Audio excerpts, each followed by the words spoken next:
Hallelujah. Thank you, Jesus. Thank you, Jesus. Hallelujah. Hallelujah.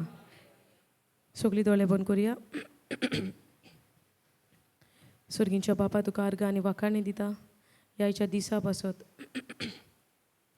हो दीस तुवें आमकां फावो केलाय दोनया म्हूण तुका आमी अर्घ आनी वाखाणी दिता. सगळे बरेपण तुवें आमच्या जिवितान हाडलाय तुज्या पुता उद्देशी. सगळे तुजे काकुते पासत सगळे तुज्या देण्या पासत तुका आमी अर्घ आनी वाखाणी दिता. दिनवासता हांव तुका पळयत वतम्या तूं आमच्या सांगाता आसाय. तूं आमकां हें उतर शिकोवंक तुजो सांगात तुजो आदार आमकां दिता म्हूण तुका आमी दिनवासता. तुजें उतर आमच्या जिवितान ना जाल्यार आमी नकलो जेजू कशे भाशेन आमी हें जिवीत जियोचें. जायते फावटी आमकां कोणें कितें म्हणल्यार आमकां रोखडेंच दूख जाता, आमकां हर्ट जाता. When things are not going according to our ways we get hurt, we feel pain, we go into bitterness. But it is your word, O Lord. It's like a mirror shows us where to do the corrections in our life. Thank you, Lord, for helping us to grow in your word. As we have gathered here in this place, O Lord, thank you for your presence. As your word says, Lord, when 2 or 3 are gathered in your name, and when your name is being preached, you are there in our midst, O Lord. As it is written in your word, we believe it, O Lord, just the way the word is written, we accept it and we believe it, and we believe that your presence is here. Thank you, Father, for your precious love which you have shared on us in our heart by the power of the Holy Spirit. Thank you, Lord. If we see our performance, we have nothing good in us, O Lord, but it is your grace, it is your love, it is your mercy which bring goodness in our life. Thank you, Lord. We deserve nothing according to our performance, O Lord. But because of Jesus' work on the cross, his sacrifice on the cross, we become deserving. And you see us that we deserve your love. Thank you, Father, for your mercy and for your love, for your compassion. Thank you, Jesus, for showing us how you loved God, your Father, our Father, by your works, by your deeds, by your words, by what you have done, by what you have went through. Thank you, Lord. You loved us so much that the things which I would deserve, you took it on yourself, O Lord Jesus. Thank you. Thank you, Holy Spirit. Help us, Lord, to remember this always, every moment in our life, that what Jesus went through to give me good things in my life. Thank you, Father. As we begin with this teaching, Lord, take complete control of this session. Help us to open the eyes of our hearts, to receive your word, to grow our relationship with you more and more stronger, O Lord. Thank you, Father. Thank you, Jesus. In Jesus' name we pray. Amen. Hallelujah. Thank you, Jesus. Hallelujah. Hallelujah. Praise God. How are you all?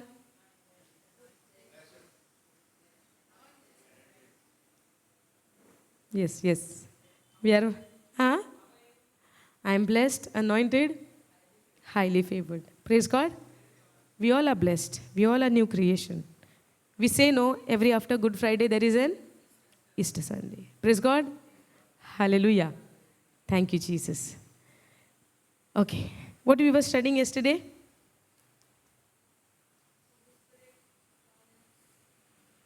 In us, with us. But now, after the baptism of the Holy Spirit is upon us. Now Holy Spirit is upon us, in us. In the beginning, okay, we'll just revise and then we'll continue. Okay, we'll take the same scriptures which we took yesterday. Go to John 14:17.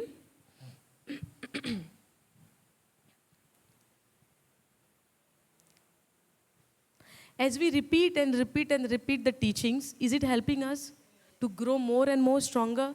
Or if one day we learned, that is enough? We need it all the time? No problem, maybe for 1 month, 2 months, for years and years, even if we go for same teaching, that is building us, making us stronger in that area. Hallelujah. Because these are the truths which sets us free. Hallelujah. Thank you, Jesus. Now, even the Spirit of truth, whom the world cannot receive, because it see him not, neither know him. But you know him. Jesus is telling to his disciple, the world doesn't know him, but you know him, because they were living with Jesus. They have seen what Jesus was doing. Then you know him, but you know him, neither know him, but you know him, for he dwells with you and shall be in you. Who's that? Spirit of truth, which is the Holy Spirit, which dwells with you. Okay? Jesus is saying this when he was still there with them. He was not glorified. He was not yet crucified. He was telling them, the Holy Spirit dwells with you. Because Jesus has said, right?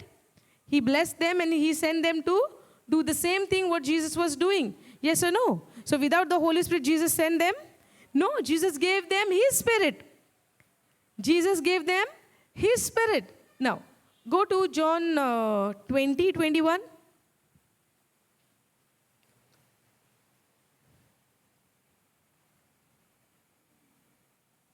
21? Yeah. Then said Jesus to them again. Now, over here, Jesus was already crucified, already resurrected, and now he's speaking to them. In John 14, he was not yet crucified. Now, over here, he was crucified and he was buried and he was resurrected. Before he was taken up to heaven, before that, he was talking to them. Then said Jesus to them again, peace be unto you, as my Father had sent me, even so send I you. Go down. And when he had said this, he breathed on them and said unto them, receive you the Holy Spirit. Receive you the Holy Spirit. He gave them Holy Spirit before he was taken up into heaven. Now the Holy Spirit is in them. Before it dwells with them, now it's in them. Go in Acts chapter 1.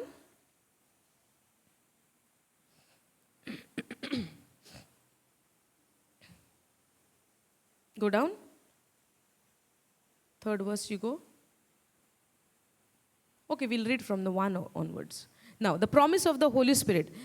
The former treatise have I made, O Theophilus, of all that Jesus began both to, this is, Luke is writing this letter, okay?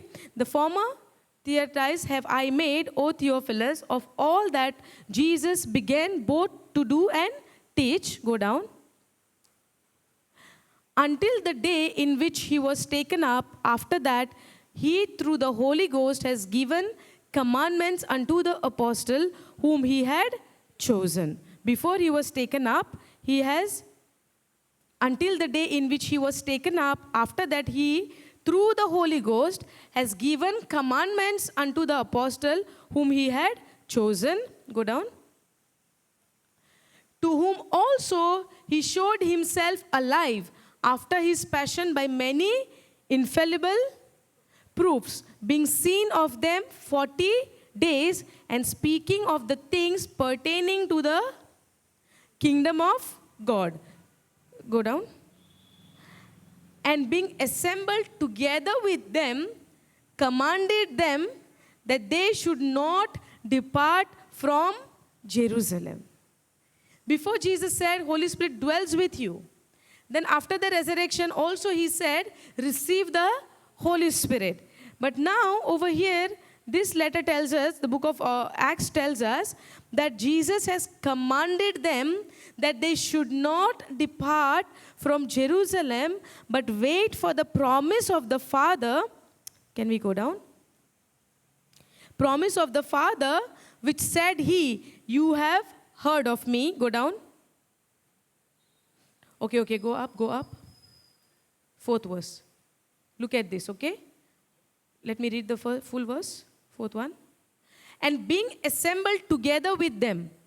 Who assembled together with Jesus? His disciples. And being assembled together with them, commanded them that they should not depart from Jerusalem. He commanded them not to depart from Jerusalem. Are you getting it? He told to the disciple, do not go out from the city. Do not go out from Jerusalem. Why he's telling that? He's telling, but wait for the promise of the Father. He's telling to wait for the promise of the Father. Now, what is the promise of the Father? But Holy Spirit is already, he breathed on them, no? Now, see, we'll see this promise. Wait for the promise of the Father, which, go down, which said he, you have heard of me. We'll see this promise. Go to Luke 24:49. 24:49.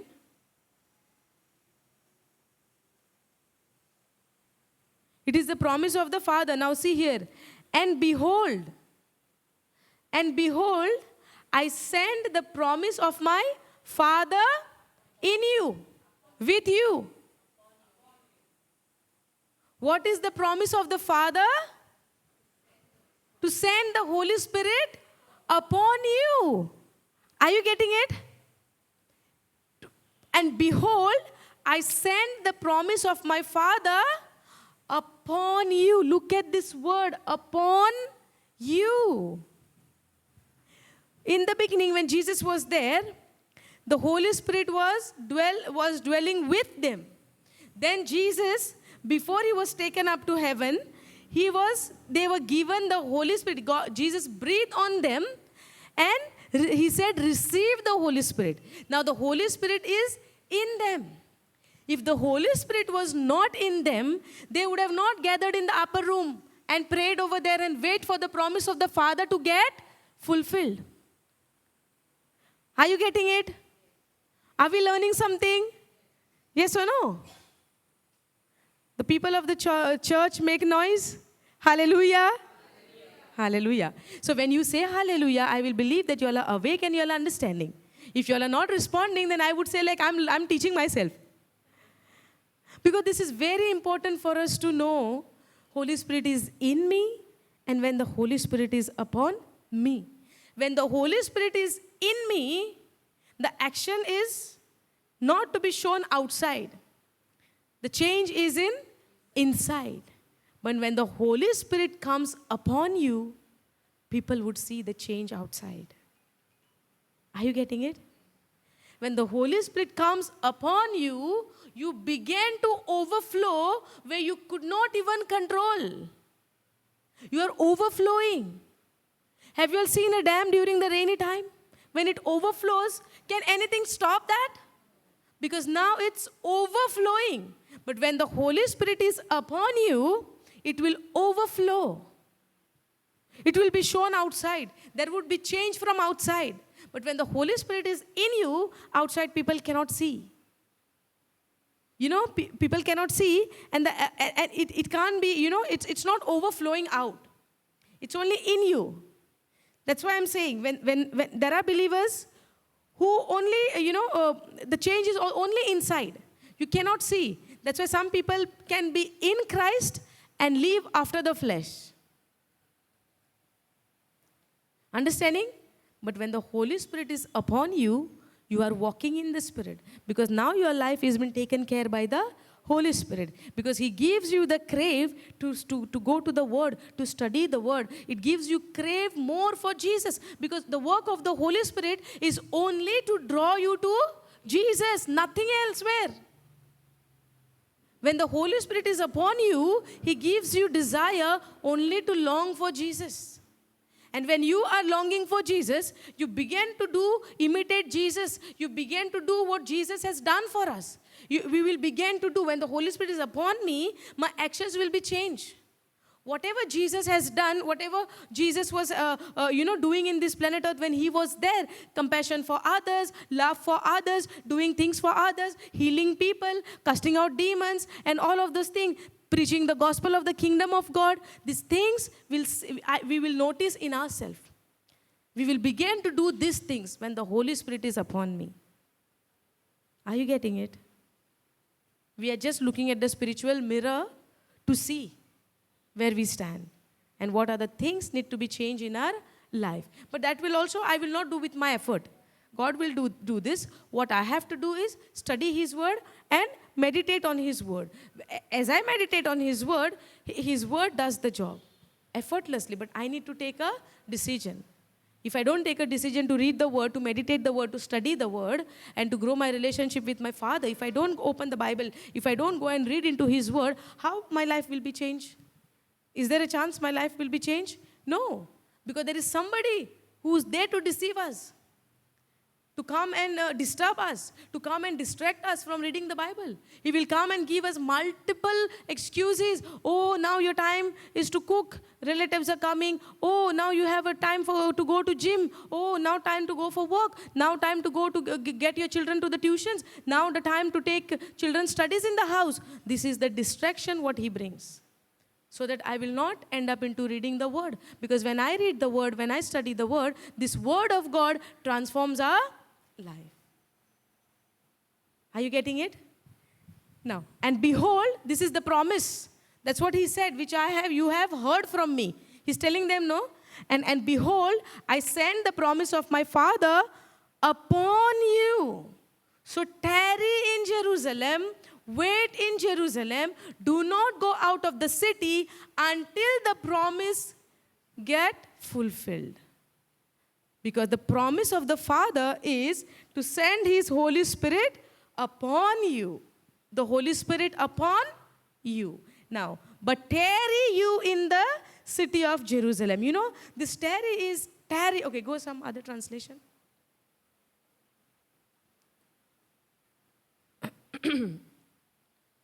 But remain. Listen carefully. I am sending the promise of my Father. Where I kept my water? Okay. Listen carefully. I'm sending the promise of my Father, the Holy Spirit, upon you, but you are to remain in the city of Jerusalem until you are clothed, fully equipped with power from on high. Now, one more good news. When the Holy Spirit come upon us, there is something come with the Holy Spirit. What is that? What is that? Clothed with power. Now, when we hear the word power, what does it mean?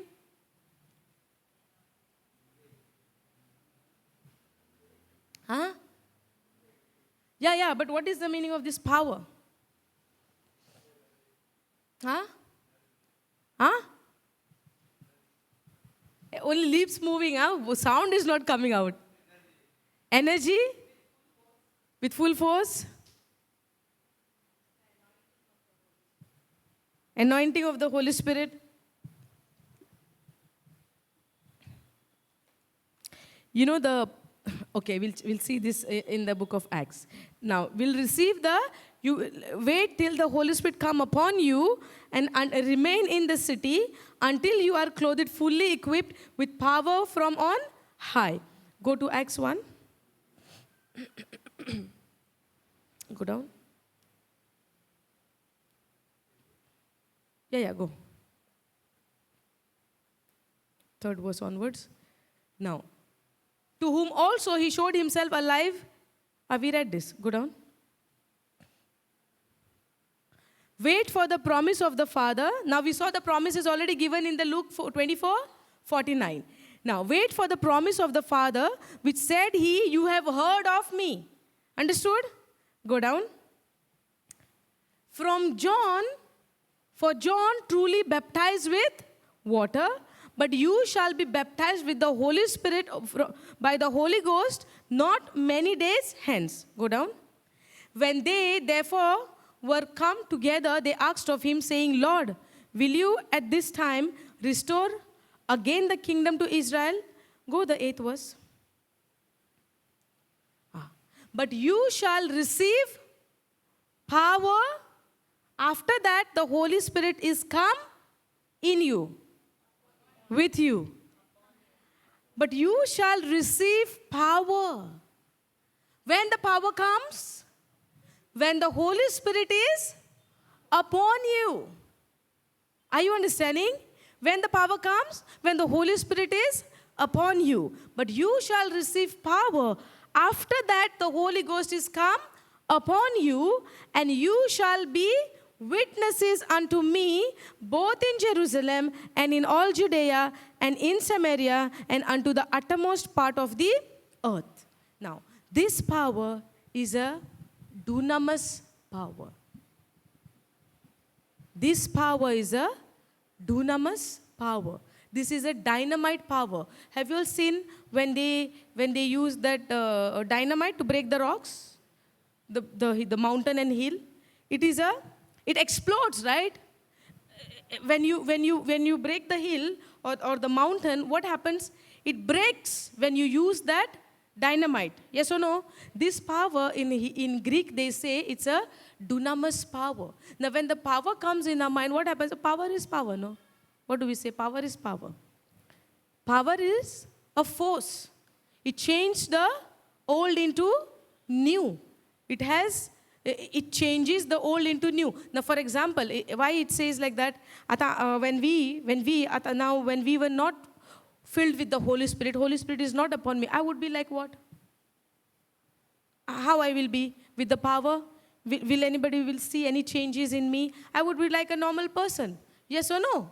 But when the Holy Spirit comes upon you, it comes with the power. When this power comes upon you, ourselves, we don't know what we are now. When Jesus, when he spoke the word, follow me, they left everything without knowing this and that, they followed him. Because every word he speaks, it comes with an authority. Because he was filled with that power.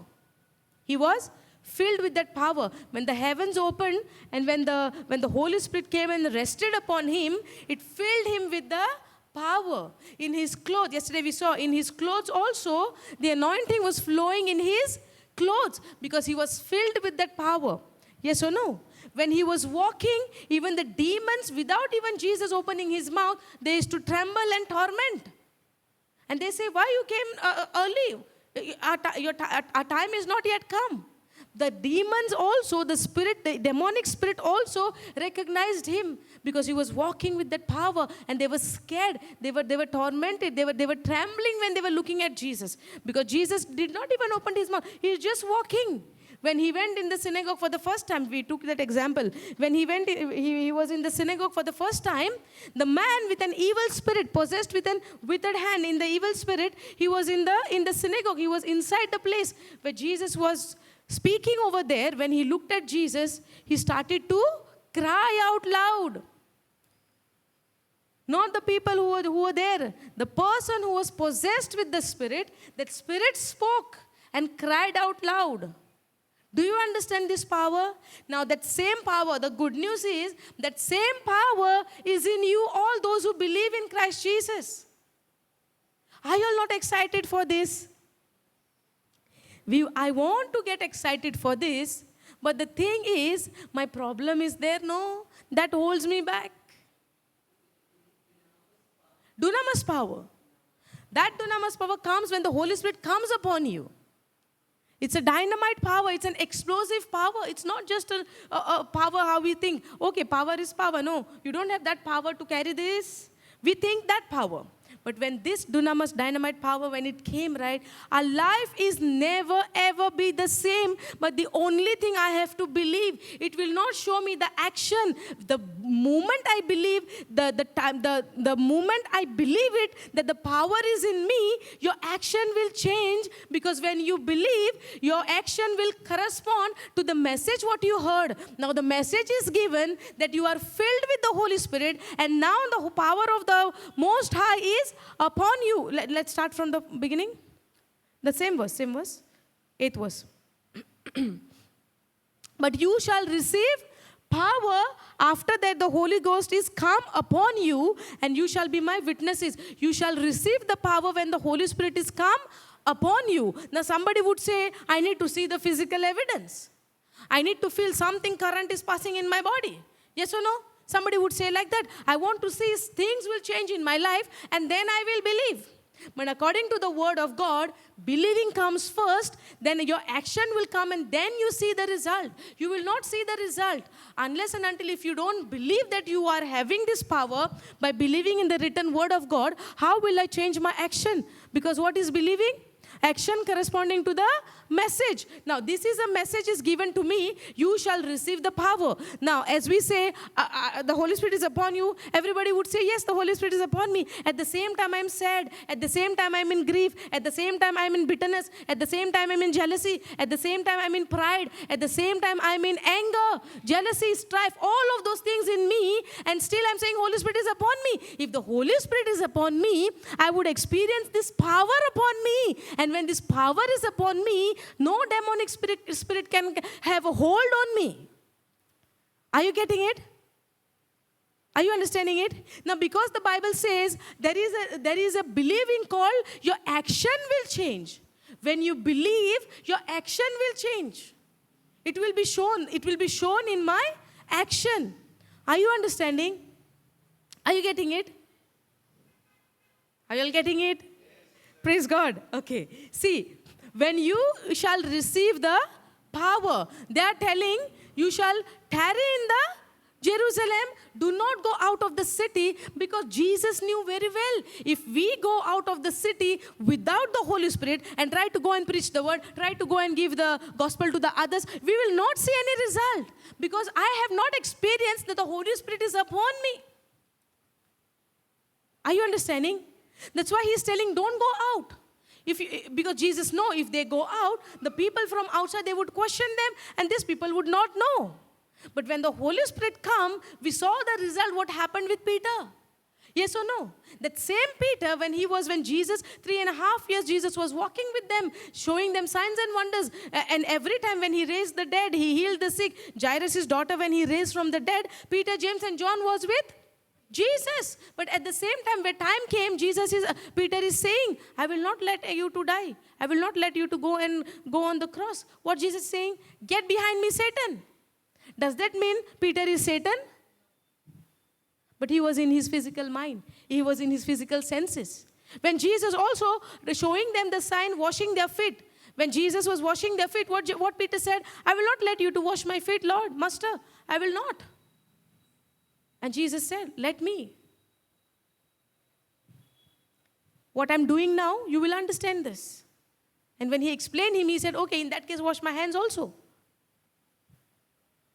But in the beginning, he is in the physical, in his senses. But that does not mean he is a bad person.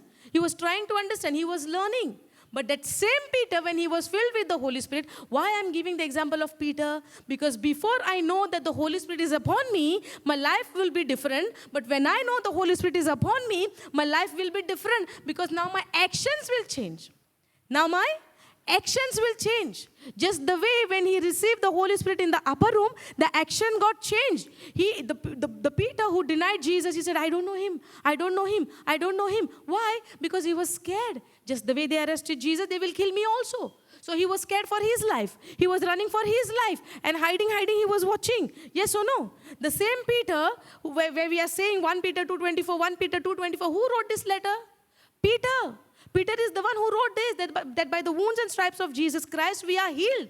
That same Peter who was hiding for his life, that same Peter who was hiding and looking at Jesus, by hiding, he have seen everything what was done to Jesus. He was watching everything. That's why he could write it. He bore our sins in his body. He meant it. He realized it. He understood this. That same Peter, he wrote this letter. That he bore our sin, Jesus bore our sins in his body, so that we could die to sin and live unto righteousness. That same Peter. Now, somewhere we could say that we are like that same Peter, We are going in our physical senses. We are considering the physical thing, and we are failing to understand what Jesus was trying to teach us, what Jesus has done for us. Why we fail to see all the time? Because like Peter, we are in our physical senses. But when the Holy Spirit come upon you, your life will never be the same. You will never ever put yourself first. Because when we seek his kingdom and his righteousness, whatever is my need from this world, it will be given unto me. Are you understanding? But when we say, oh, we have to seek his kingdom, his righteousness, then I will get all the things. No, it will come behind you. We don't have to go behind that. So when I think about my physical need, when I think about my worldly needs, I fail to understand what Jesus was speaking about, what he has told. He even told them, tarry in Jerusalem, do not go anywhere. Because he knew, without the Holy Spirit, I cannot even speak about Jesus anywhere. Because they will not receive it. They will not accept it. They will not understand this. But when I know that I am filled with the Holy Spirit is upon me, something is there, something comes with the Holy Spirit, and that is a dunamis power, that is a dynamite power. That power makes you explode. You try to hold yourself, but it makes you explode. You can't even stay under the cover anymore. You will be like that lamp which kept on the hill, where people can see that light. You will be that salt which bring the taste in other people's life. That's why Jesus said, you are the salt of this earth. You are the light of this world. You know why? Because when the Holy Spirit comes upon you, you explode. Nobody can hold you. You just go. That is the power of the Holy Spirit. That is the power from above, which comes upon us when we are filled with the Holy Spirit. Hallelujah. Are you getting this? But if I use my logic, hey, what's that power? I need to see how it works. First, I want to see the result. Then I believe. Then why I need faith? If I see the result, then I believe. Do I need faith for that? No. If I'm expecting to see the result first in my life, and then I will believe, okay, you show me the proof, then I believe. Then I don't need the Bible then. Yes or no? Bible is all about believing. And believing by faith. Because you believe in something where you cannot see, but you experience it when you believe. You experience it when you believe. Are you getting it? Hallelujah. Thank you, Jesus. Now see this. But you shall receive the power after that the Holy Ghost is come upon you, and you shall be witnesses unto me in Jerusalem. When you receive the power, when the Holy Spirit come upon you, you shall be my witnesses everywhere to the end. First in Jerusalem, Samaria, Judea, and to the uttermost part of this world, of this earth. You become witness for Jesus. You testify him. You become witness for him. Not raising ourselves up, but when we speak about Jesus and take his name above all name. Are you understanding? Hallelujah. But we don't have time. Because all of our time, where is our focus? What's going in my life? My husband is not listening. My family is not respecting me. Nobody is talking to me. We are busy there. Yes or no? I am hurt somewhere in my heart, somewhere in the corner. Yes or no? But you see the beauty? You see the work of the Holy Spirit? When he comes upon you, it comes with a power. And when that power comes upon you, you are not your own now. The Holy Spirit is upon you. Now somebody would say, who is Holy Spirit then? Why can't I see the Holy Spirit? Yes or no? Why can't I see? Can we see the Holy Spirit? We can't see. Why? Because he is a spirit. Holy Spirit is a spirit. You are not a spirit? Can I see you? Then how is that? You also spirit? No, but I'm seeing you. So the Holy Spirit is also a spirit, but we can't see him. Why there is a difference? We are living in a body. So, we are a spirit. Because we have a body, we can see ourselves. Yes or no? Understand this, okay? But Holy Spirit doesn't have a body. That's why we cannot see the Holy Spirit. Now, according to 1 Corinthians 3:16, what does the Bible says? My body is the temple of myself. My body is the temple of the Holy Spirit. So when I believe, My body is the, listen this, my body is the temple of the Holy Spirit who lives in me. Okay. So if Holy Spirit is live in me, when I go in front of the mirror, when I see myself, can't we believe that the image which I see in the mirror, that is the image of the Holy Spirit?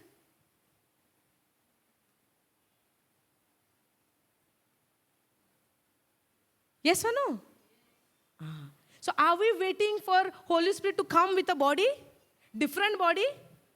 The Bible says my body is the temple of the Holy Spirit. Yes or no? And the Spirit of the Lord dwells in me. True worshippers worship God in spirit and truth. So if my body is the temple of the Holy Spirit, when I look in myself into the mirror, to whom I'm looking, myself or the Holy Spirit? When you go to the temple, when you go to the church, to whom you are seeing there? To whom you are seeing there? A physical temple, I'm saying. You will see the image, right? Of whom the temple belongs to. Yes or no? Or you see yourself? Okay, let's think about there is a temple. Anything. There is a temple. Then when there is a temple, there would be somebody inside, right? There would be somebody inside, right? God. So when we look at the temple, do we see ourselves there or we see that God? Yes or no? So when my body is the temple of the Holy Spirit, when I look myself in the mirror, to whom I'm looking, myself or the Holy Spirit?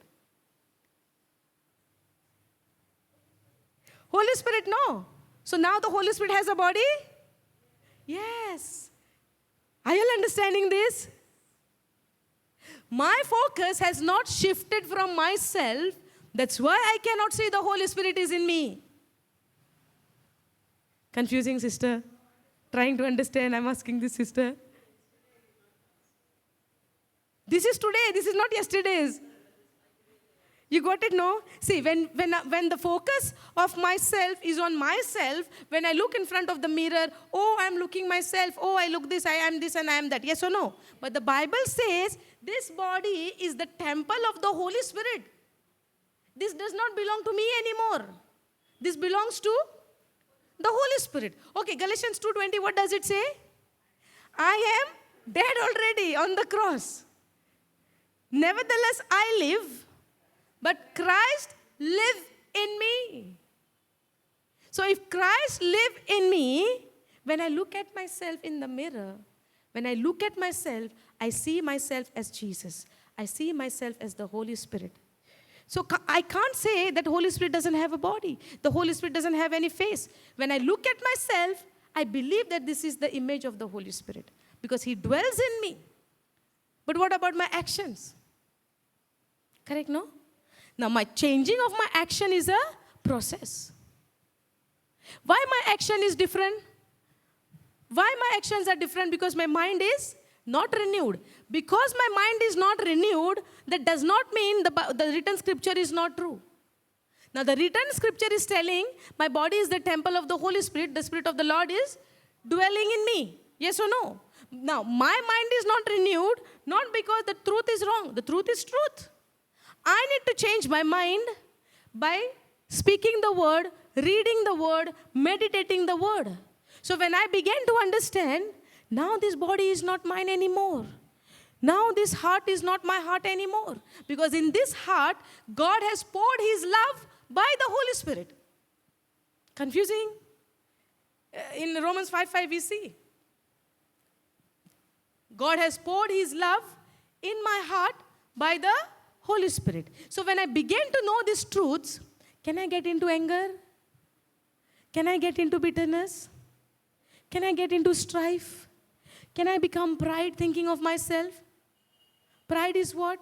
When I put myself first.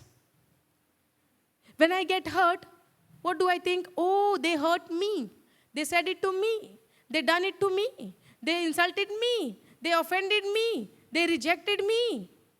They spoke bad things about me. They said rumors about me. When I say me, where is my focus? On me. That's where I become proud. That's where I get into pride. When the focus is on myself. But these things will change from my mind when I begin to renew my mind with the Word of God. When I began to wash my mind with the soap called the Word of God. Are you understanding? When our body is getting dirty, every day we use the soap, right? Yes or no? But for my mind, there is a Word of God, which is a soap for my mind to wash it. Are you getting it? And this is all I'm doing, not with my power, not with my strength. God has filled me with His Holy Spirit and has given me the power. But to act in this power, to act in this life, to act in this anointing, I have to believe first. Yes or no? Now, believing is what we say, action corresponding to the message. Now, this message I'm getting that I have received the power. Now, this act has happened when? This happened when? 2000 years ago. So, it's already in past tense. The moment I receive Jesus as my Lord, God and Savior, the Holy Spirit is upon me. The Holy Spirit is in me. The power of God is upon me, in me. And this power is not just a normal power, it's a dunamis power.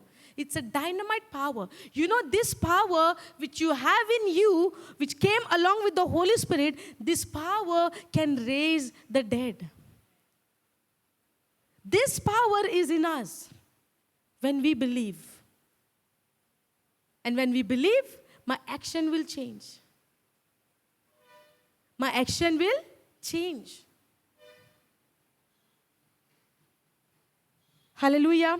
Okay, go to... Understood this one? Now we'll see when the power came, what happened. Go to Acts 2. Acts 2. Okay, and when the day of Pentecost was fully come, this day of Pentecost, the promise got fulfilled. When was fully come, they were all with one accord in one place. Go down. And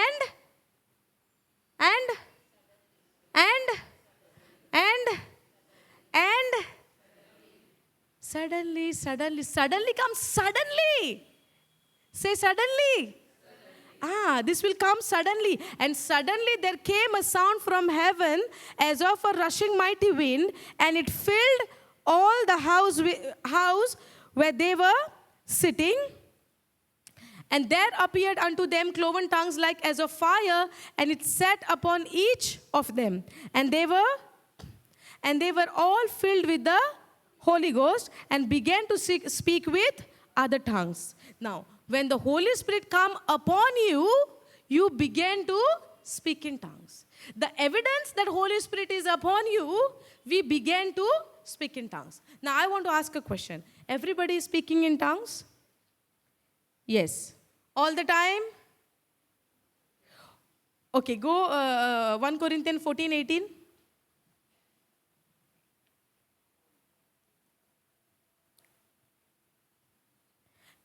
The Paul is saying, I thank my God, I speak with tongues more than you all.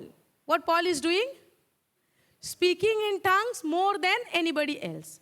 Are we reached there? So we say we have the Holy Spirit is upon us. We say that we are filled with that power. Yes or no? Does my audio and video now matching? No. So we need to work on this. We need to labor on this. Now, labor is not that you will do with your own effort. The effort which I need to do is to take a courage and take a decision to go and read the word, to go and study the word. Now, the effort which we are taking, the labor what we are doing is coming for the retreat, sitting over here and studying the word of God. We are growing in the word of God. Are you understanding? But when I receive the message, now it is my decision to take a corresponding action on that. To believe and act.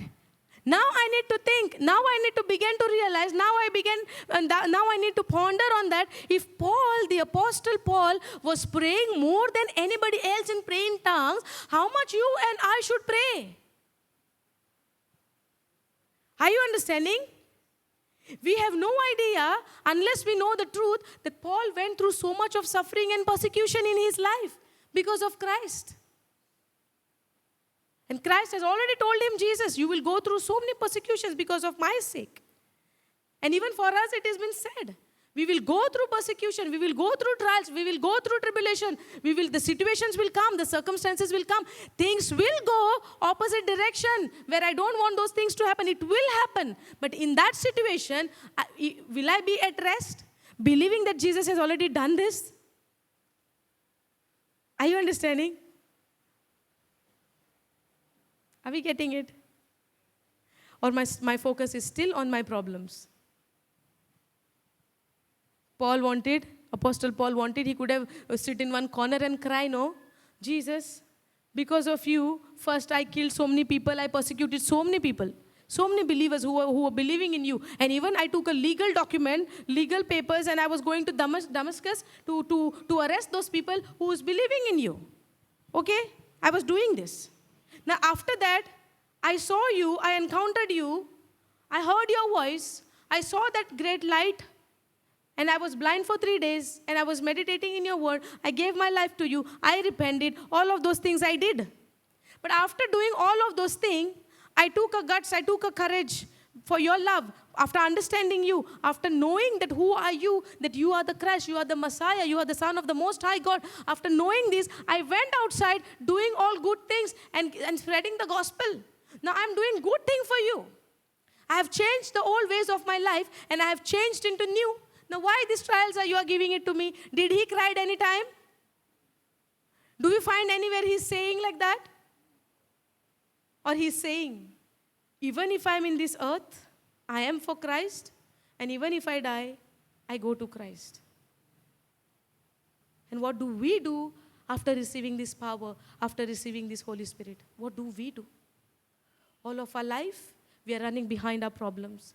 All of our life, we are grumbling. All of our life, we are complaining. All of our life, we are sad, we are hurt, we are this and we are that. Yes or no? All of our life, we are thinking, what is happening to me is bigger than anybody else. My problem, no, yours is nothing. You listen to me. What happened in my life? Oh, only this, no. You don't know during the COVID time what I went through. You have no clue. Oh, during those times, no, I was in abroad. You were at least in Goa, in your hometown. You have no clue what happened there to me. What we are counting? What happened to us?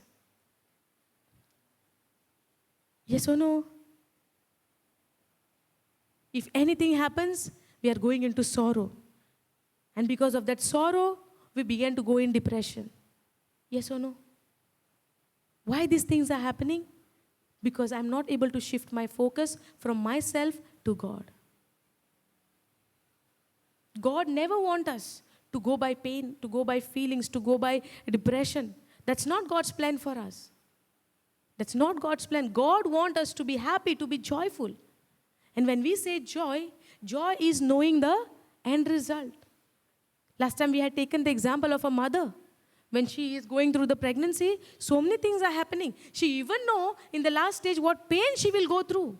Even she doesn't know, the neighbors and the family will tell her, this will happen, that will happen. By knowing that pain, she is ready and she is joyful. Even during the labor pain starts, she is not worried. She is excited to go to the hospital. You know why? Because she knows the end result, that she is going to receive a baby. Are you understanding this?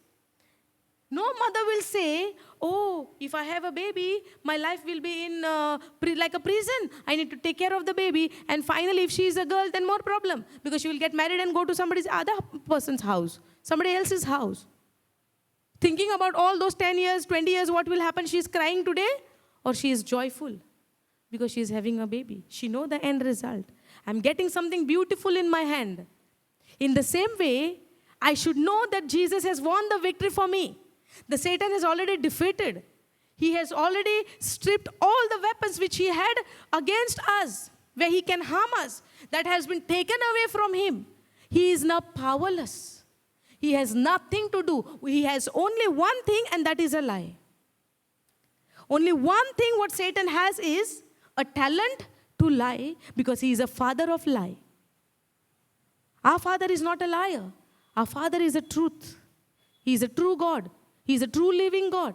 There is only truth in him. But Satan comes with a lie, twisting it and putting it in such a way that I could believe this. And I fall for his lie.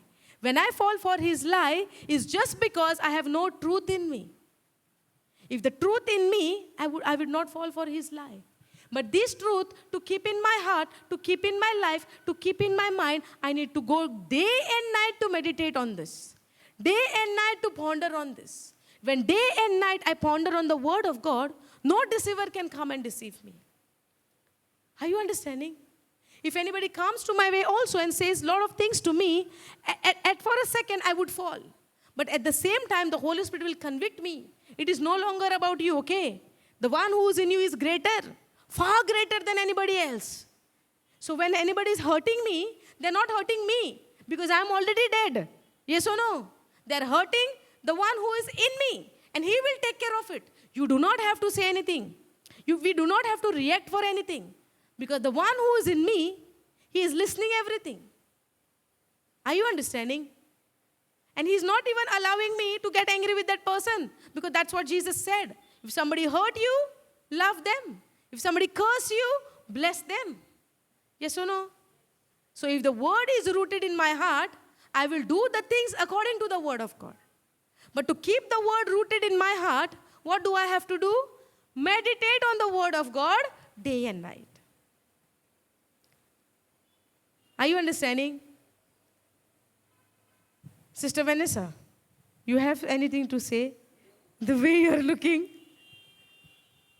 Hallelujah. Are you getting this? Are you understanding this? Is it helping us?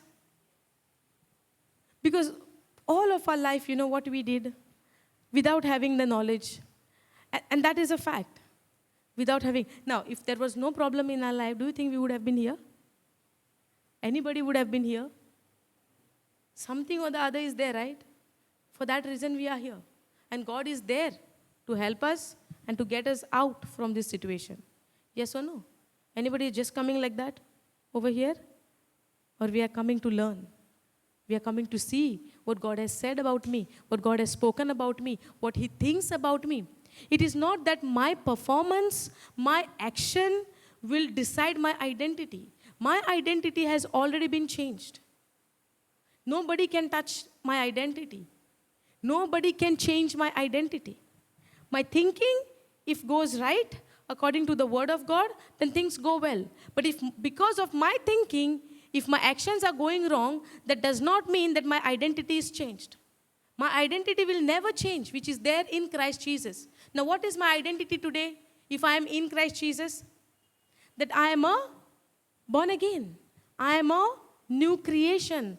I am the child of the Most High God. God has given me a spirit who calls Abba Father. God has given me a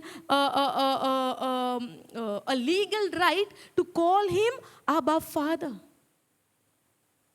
Are you understanding? In the Old Covenant, they were calling Him Yahweh and so many names, right? But in the New Covenant, being as a born-again Catholic, when God sees the blood of Jesus has cleansed us, He gave us a spirit who calls Him Abba Father. Can we go with that Romans 8, 14, go?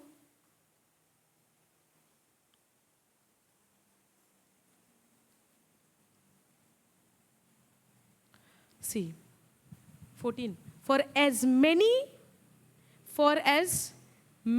as are led by the Spirit of God, they are the sons of God. Go 15th. For you have not received the spirit of bondage again to fear. It means we were in bondage before. It means we were in bondage before. See what the word says. For you have not received the spirit of small spirit. So it's not God's spirit. So for you have not received the spirit of bondage again. It means before we were in bondage. That's why we say we are set free from every bondage. Are you understanding?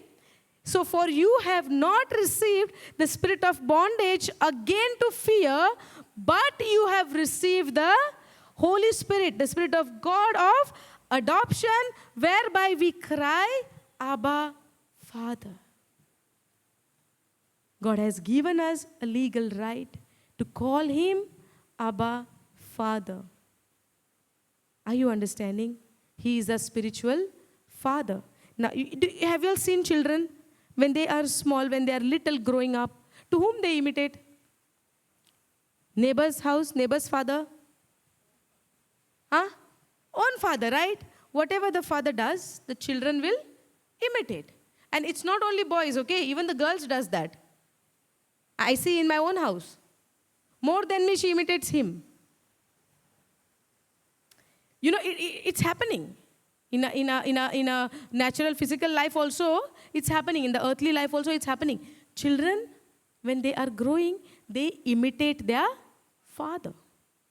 And many a times we have a wrong thinking. We are thinking, oh, the child will not imitate father, then whom they will imitate? Correct, no?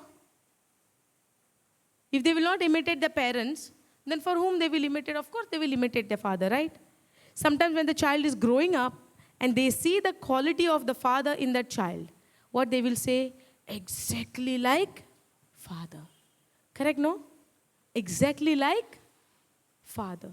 Yes or no? Yes. Those who are feeling sleepy, say hallelujah.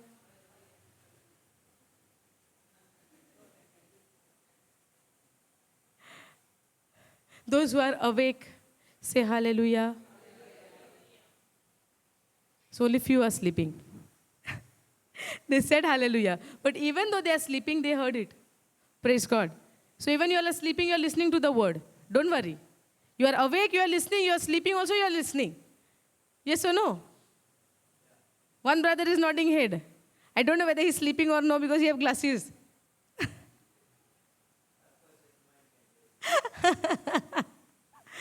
Hallelujah. Okay, go AMP for 14:15.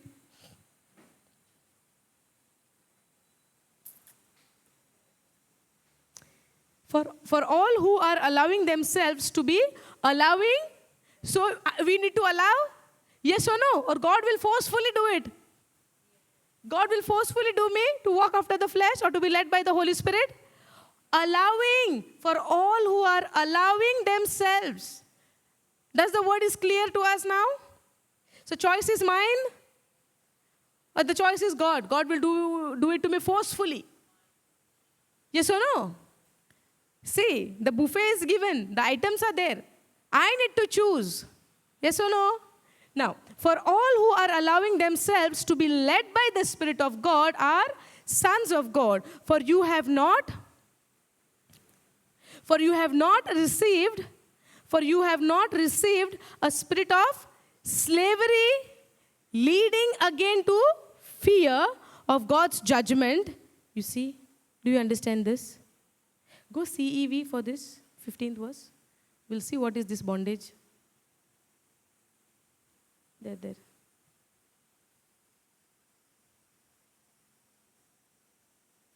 God's Spirit doesn't make us slave who are afraid of Him. Instead, we become His children and call Him our Father. Okay. God's Spirit doesn't make us slaves who are afraid of Him. Okay? Instead, we become His children and call Him our Father. Now, this is in the New Covenant. But when we see in the Old Covenant, do we have the fear of God? Of the judgment? In the Old Covenant, the people was not afraid of God. They did not have the fear of the God. Now, what was that fear they had? That God will punish. Yes or no?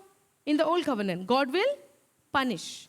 And now also, whose mind is not renewed with the word of God, now also, okay, we can go back to AMP. Now also, if we don't know the written word of God, we don't know the new covenant, we don't know what Jesus has done for us, still we have the fear of God. What kind of fear? That God will punish. Does anybody has that fear right now? That fear is the fear of bondage. When we have that fear is a fear of, it says, that fear is a fear of bondage. That fear. Now, in the other translation we saw, that it is the fear of Him. The fear of God. The fear of God. Over here, that fear is called slavery leading to fear. The fear of God's judgment. Now, when the law was given, when we saw the law, what came? When we saw the law, what came?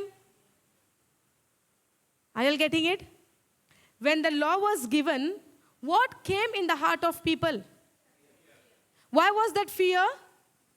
Because of the punishment, right? If you disobey the law, if you break one commandment, God will punish, the judgment will come. Yes or no?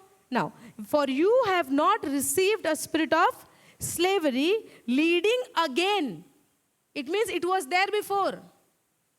It was there in the old covenant. Now it says you have not received that spirit of slavery leading again to fear of God's judgment, but you have received the spirit of adoption as sons.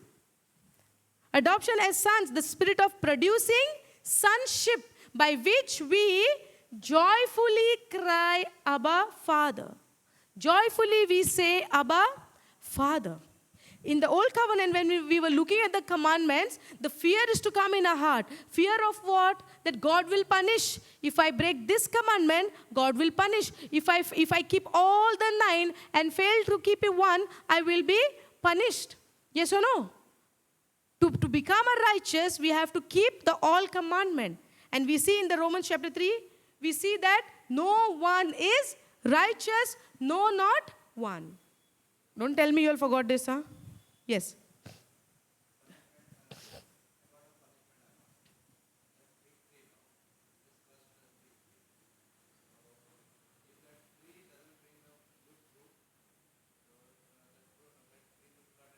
Put it in the fire. Yes.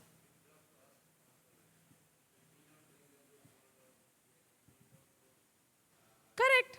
There is a punishment. Yeah. Because both laws are active, no? We see. Huh? Wait, one at a time. Yes, brother. But if we do wrong, then what will happen? Now the mirror is given. I'll repeat his question. Wait, brother. I'll repeat. Jesus said, those who don't produce a good fruit, the branches will be cut and put it into the fire. But when you abide yourself in Jesus, then obviously you will produce good fruit, no? But if you depart yourself from Jesus and go somewhere else, what will happen? Okay, go Romans 8:2. Now we have a choice, right? Now you know the truth. Which punishment? Okay, I'll show you this. Go, KJV.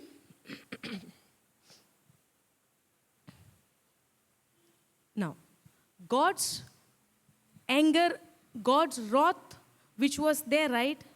That was already been taken on the cross, on Jesus. Are you understanding? Okay, before this, go to Romans 6:16. 16.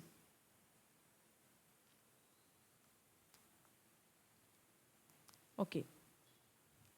Go AMP.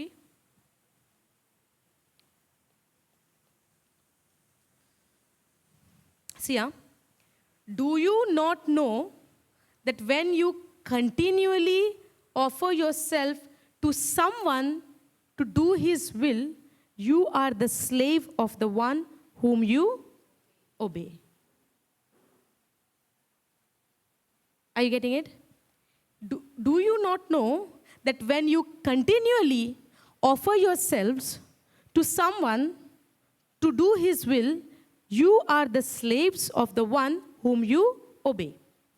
In a short word, we can say, to whom you obey, you become slave to that someone.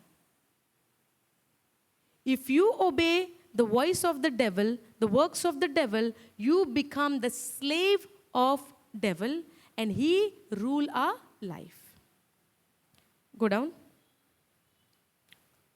Either slaves of sin. Now, the sin comes from whom?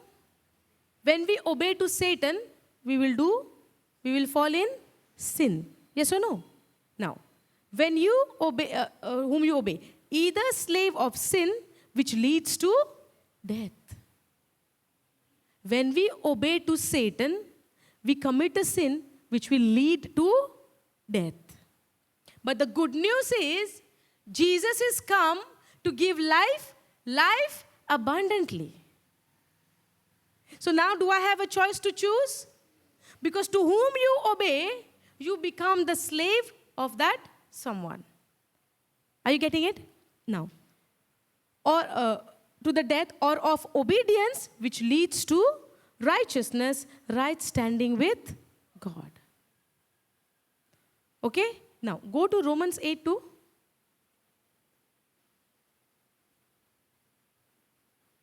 Yeah, go KJV. Now, for the law of the Spirit of life in Christ Jesus has made me free from the law of sin and death.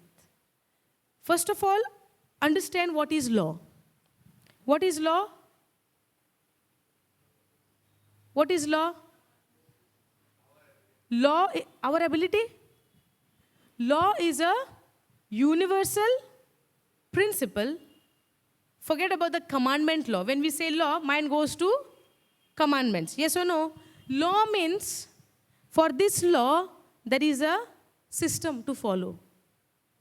If you go against that system, you will not see the result what you are supposed to see. Getting it? Simple, I made it. Is it confusing? Law is a universal established principle. Whoever gets involved in it, the result is same. Correct, brother? What is law? Bring your glasses up only. I want to see your eyes. Law, when we say law, it is a principle. Many times when we say what is law, people would say somewhere standing, oh, Moses law, commandment law. Yes or no? Mind goes there. But we will say, in general will understand what is law.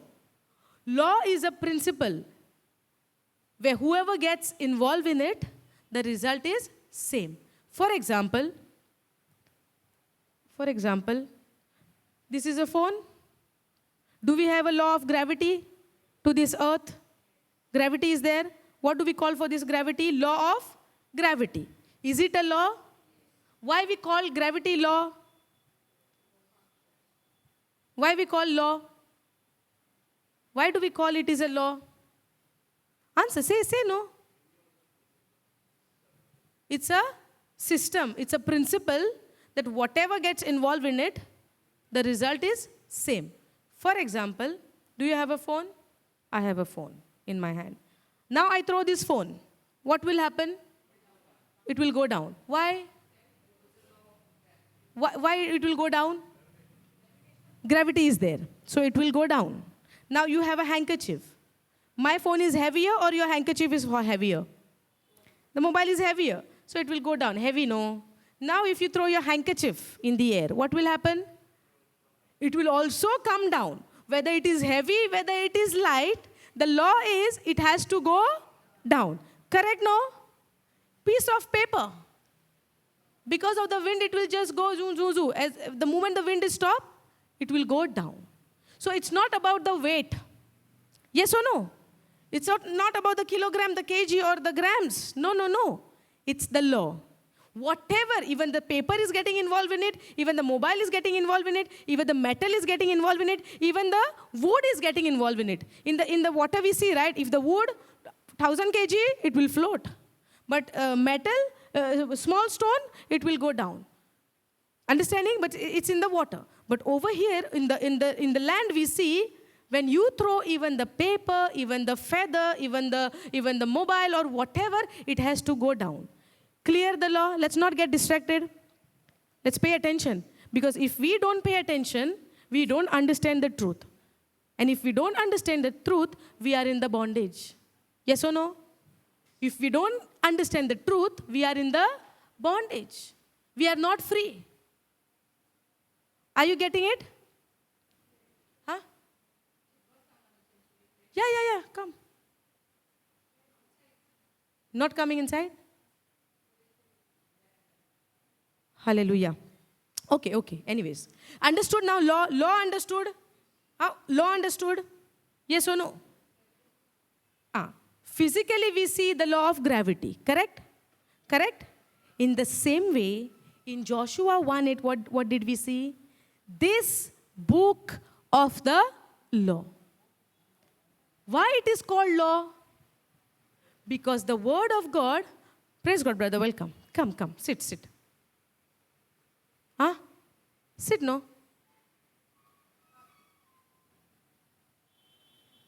Okay. No problem, we have welcomed him. Let's not get distracted. We'll continue with the teaching. Okay, I'll wait for you all till you all finish.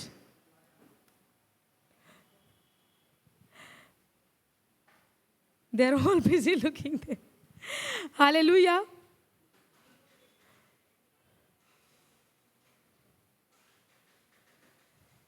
Ready? Shall we start? Hallelujah. So you all understand the law? Gravity law understood? Now, in Joshua we see this book of the law. Meaning, even the word of God is a law. The word of God is a law. Are you understanding? The word of God is a law. The word of God says in Joshua 1:8, we see this book of the law. The word of God is also a law. In Romans also we see, Romans 3 we see that faith is also a law. Are you understanding? Now why it is called a law? Law means let's renew our mind. Let's renew our mind with the word of God. It's not always when we say law, it's the law of Moses. It's a law of Moses, law of Moses. No. Law is, it has a system to follow, and whoever gets involved in that system in a correct way, the result is same. Correct now? Now, there is a current in this wire. Current in this wire. Where is the current? Inside there is one thin copper wire, correct? The current is passing from that copper wire. But there is a coating for this. Is it a bad conductor holding that current inside that this wire?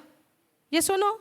Bad conductor, right? Correct me if I say wrong. I get confused. Bad conductor, good conductor. Okay, this is a bad conductor which does not allow the current to pass out from this. If this was a good conductor, I would not be able to hold this. Now, does this have a law? Yes or no? Does this have a law? Yes. If I use it in a wrong way, will I get harm? Yes or no? Can I say, oh, I did not have the knowledge. I did not know that there is a current inside. That's why I went and touched. My excuses will work and stop getting me current from this. I have a knowledge. I don't have the knowledge. But this law will work if I misuse it. Getting it? Now, because if I am unaware that there is a copper inside and this inside, no knowledge of the current, simply go and touching the copper wire, I will not get current. I will get. So it's not depend on I have the knowledge or I don't have the knowledge. But when I get involved in this and I make a wrong use of it, I will face the consequences. Correct? You remember your question, right? We are getting there to know the answer. Hold the question. Don't go out of the question. Correct, no? Now, understood now the law. We took the example of this. We took the example of the gravity. Correct? Now we'll go to the word of God. Now we'll go to the word of God. Okay. Before that, I'll give one more example. What is faith? What is faith? Believing in the unseen. Correct, no? Can we see faith? Can we see faith? If I see faith, it is no more faith. If I tell you all, there are angels sitting on this 4 chair. Now, what do you need to believe this? You need faith to believe that there are angels. Now, nobody could come and tell me you are a liar. There is nobody sitting over here. How can you say that there are angels? Then I can open the Word of God and I can show the written Word of God. That God has put His angels charge over us. And they are many in thousands. They're not just one or two. We are protected by the angels. So now here the word of God being preached. We are studying the Word of God. God has put His angels all over this place. When the enemy came to attack him, Elisha saw the angels. And the servant is telling, oh, they are coming to attack us. Now what will happen? And Elisha is telling, can't you see? There are angels. There are chariots of fire. Can't you see? And then he said, Lord, open his eyes. Yes or no? To believe in the unseen, we need a spiritual eyes. Okay, let's not go there. It's about the faith. I'll make you understand this. So Word of God is a law. Understood? Now, when Adam and Eve, they broke the command, what happened? Sin entered. When sin entered, this law got activated. The law of sin and death. Are you understanding? When Adam committed a sin, when he broke the command, the law of sin and death got activated. Getting it? The law of sin and death got activated when Adam committed a sin. Now, when Jesus came, He came with this law, the law of the Spirit of life in Christ Jesus. Now, those who are in Christ Jesus, they are set free from the law of sin and death. Confusing? Getting it? So, when you are not in this law, you will enter into this law. When you are not in the law of the Spirit of life in Christ Jesus, you will go into the other law, which is the law of sin and death. Getting it? So when I am not abided in Christ Jesus, I will not produce a good fruit. When I am not abide in Jesus, I will not produce a good fruit. And unless and until I am away from Jesus, who will take control of my life? To whom you obey, that will become your master. So if I am not obedient to the Word of God, I will be obedient to someone on the other side. Yes or no? So if I am obedient to the voice of the devil, I am operating in this law, the law of sin and death. But if I am obedient to the Word of God, I am operating in this law, which is called the law of the Spirit of life in Christ Jesus. Go to Romans 7, last verse, 24, 25.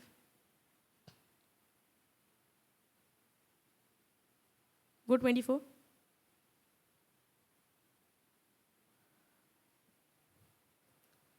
Okay, go NLT. Oh, what a miserable person I am. What a miserable person I am. Who will free me from this life that is dominated by sin and death? Are you understanding this? Oh, what a miserable person I am. What a helpless person I am. Who will free me from this life that is dominated by sin and death? Go down. Thank God. The answer is in Jesus Christ our Lord. Thank God. That answer is in Jesus Christ our Lord. So you see how it is. In my mind, I really want to obey God's law, which is God's word. But because of my sinful nature, I am a slave to sin. Go again, the previous verse, 24th. Oh, what a miserable person I am. Who will free me from this life that is dominated by sin and death? And the answer for this, the law of the Spirit of life in Christ Jesus has set me free from this dominated life by sin and death. If I'm not operating in the law of the Spirit of life in Christ Jesus, I will operate in the other law, which is the law of sin and death. And the result of that is worry, fear, depression, anxiety, tension, problem, anger, strife, bitterness, poverty, loneliness. This will be the fruits. The result, not the fruit, the result. When I operate in the law of sin and death, the result will be the works of the flesh.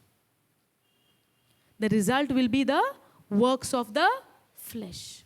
But when I operate in the law of the Spirit of life in Christ Jesus, the result will be the fruit of the Holy Spirit. That will be love, joy, peace, kindness, gentleness, self-control, kindness. If I don't know in which law I'm operating in, I need to look into myself and see the result. What result is coming out? What is happening in my life? When I see all of these signs, the works of the flesh I'm seeing in my life, it means I'm operating in the law of sin and death. But the moment I received Jesus as my Lord and I began to believe in His word, I began to believe in the Holy Spirit, I began to believe that I am led by the Holy Spirit, the fruit of the Holy Spirit will be showing outside. I will be joyful, I will be happy, joy, I will be loving, I will be kind, I will be peace, I will be in peace. I will be kind, I will be faithful, I will be in self-control, because this is the fruit of the Holy Spirit.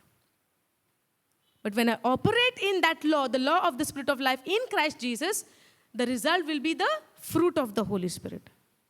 But if I'm operating in the other law, which is the law of sin and death, the result will be the works of the flesh. Getting it? You know, for every question, the Bible is the answer. Nothing can come out from outside. Because they say, it says in 1 Timothy 3:16, for the correction. 1 Timothy 3:16, go there, we go there. Go AMP.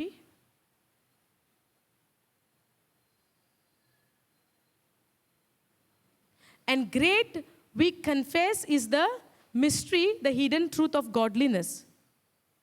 No, 2 Timothy 3:16.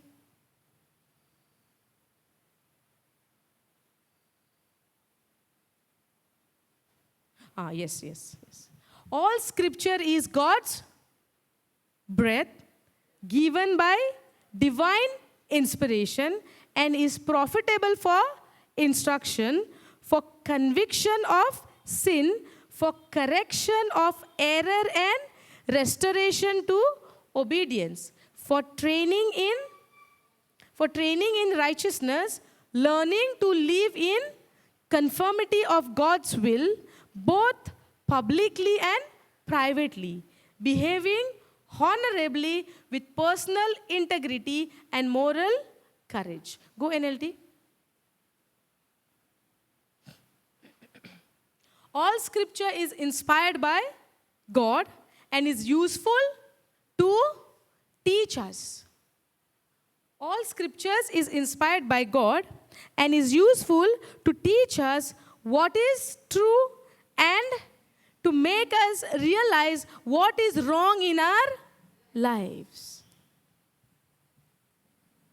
Are you getting it? So do the correction and all those things, what I need to know in my life is written in the Word of God. I do not have to go anywhere. The Bible itself gives us all the answer. And what happens when we have a problem, we go to our friends thinking they will guide us? Yes or no?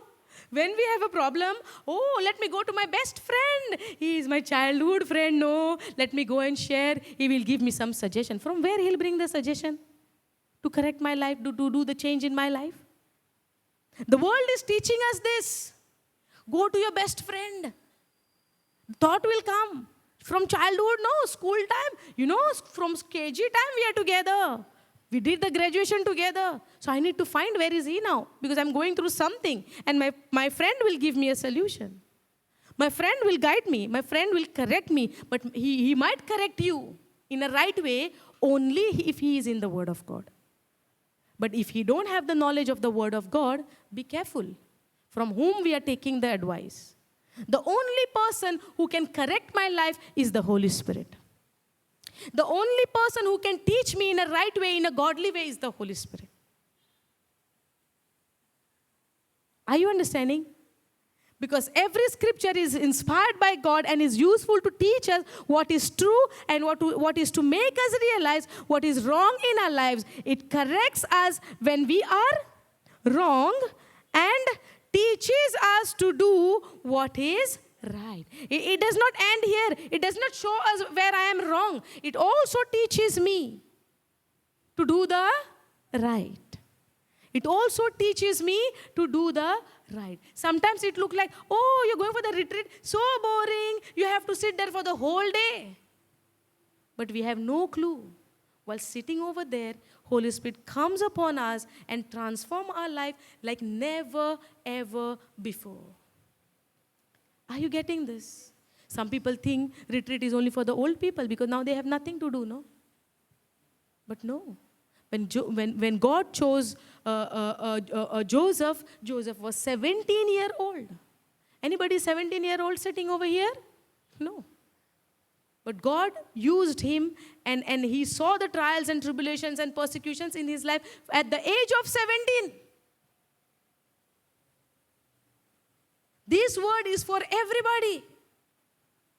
Because when we are born from a mother's womb, we are born with a sinful nature. And the works which we do will always lead us into wrong. That's why we need to be born again. But the moment we hear the born again word, we are thinking this is something else from somewhere, not from the Bible. But it is from the Bible. Because I don't know the word of God, because I don't know the Bible, I'm giving names. This is different, that is different, that is different. But this born again word also from the Bible, it came out from the mouth of Jesus. If you tell people that, oh, you are born again, oh, this is something different, does not belong to us. No, it came from the mouth of Jesus. He told to Nicodemus, unless you are born again, you cannot enter to the kingdom of heaven. Are you getting it? So unless I am not born again, I will not understand any word written from the Bible. I might be reading the word of God from years and years, but I'm reading it so that when I read, God will be happy with me. God will see it. Oh, you are reading Bible for the first time in your life for 20 minutes. God will bless me more. No. God doesn't bless me according to my performance. God doesn't bless me according to my good works. God only bless me through Jesus Christ because he sees Jesus has shed his blood on the cross for you and me. And when I apply this blood on myself, that's where I see the blessing of God in my life. It's nothing to do with my works. It's nothing to do of my own deeds. It's not that I spend my more time in praying to God. That's why he blessed me. No, big no. If it was my works, Jesus should not have to come in this world then. Are you understanding? If my works could have blessed me, I don't need Jesus then in my life. No need for me, Jesus. And we see in the written word of God, there is no one was righteous. Nobody could stand before God. Everybody was a sinner. Everybody. Now praise be to God for the good news that we are forgiven because of the blood of Jesus Christ, because of the sacrifice of Jesus Christ, what he did on the cross for you and me, even though we don't deserve it.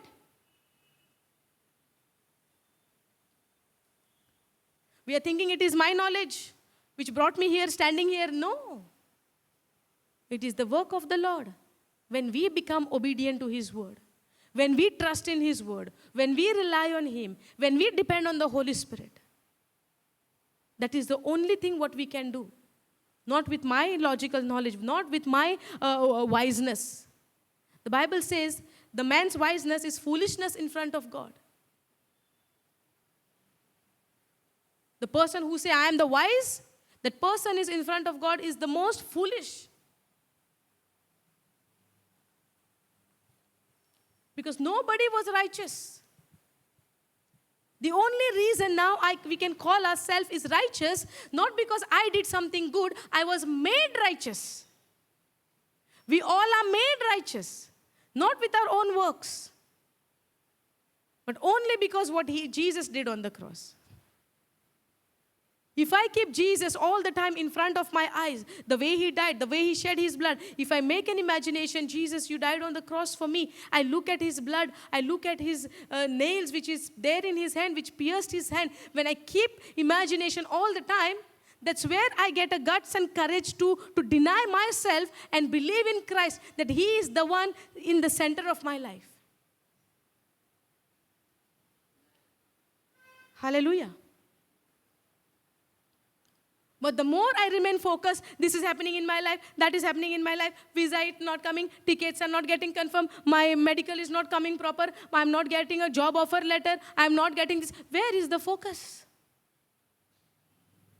I'm not saying this is all things you should not have. But the Bible says, first you need to seek His kingdom and His righteousness, and all the things will be added unto you. Without seeking His kingdom and His righteousness, I am going and seeking what I need in my life. Yes or no? Jesus never died on the cross by looking at my qualification, by looking at my status, by looking at my position. He never considered those things. In Romans 5:8 we see He died on the cross even when I was a sinner, so that I could be made righteous.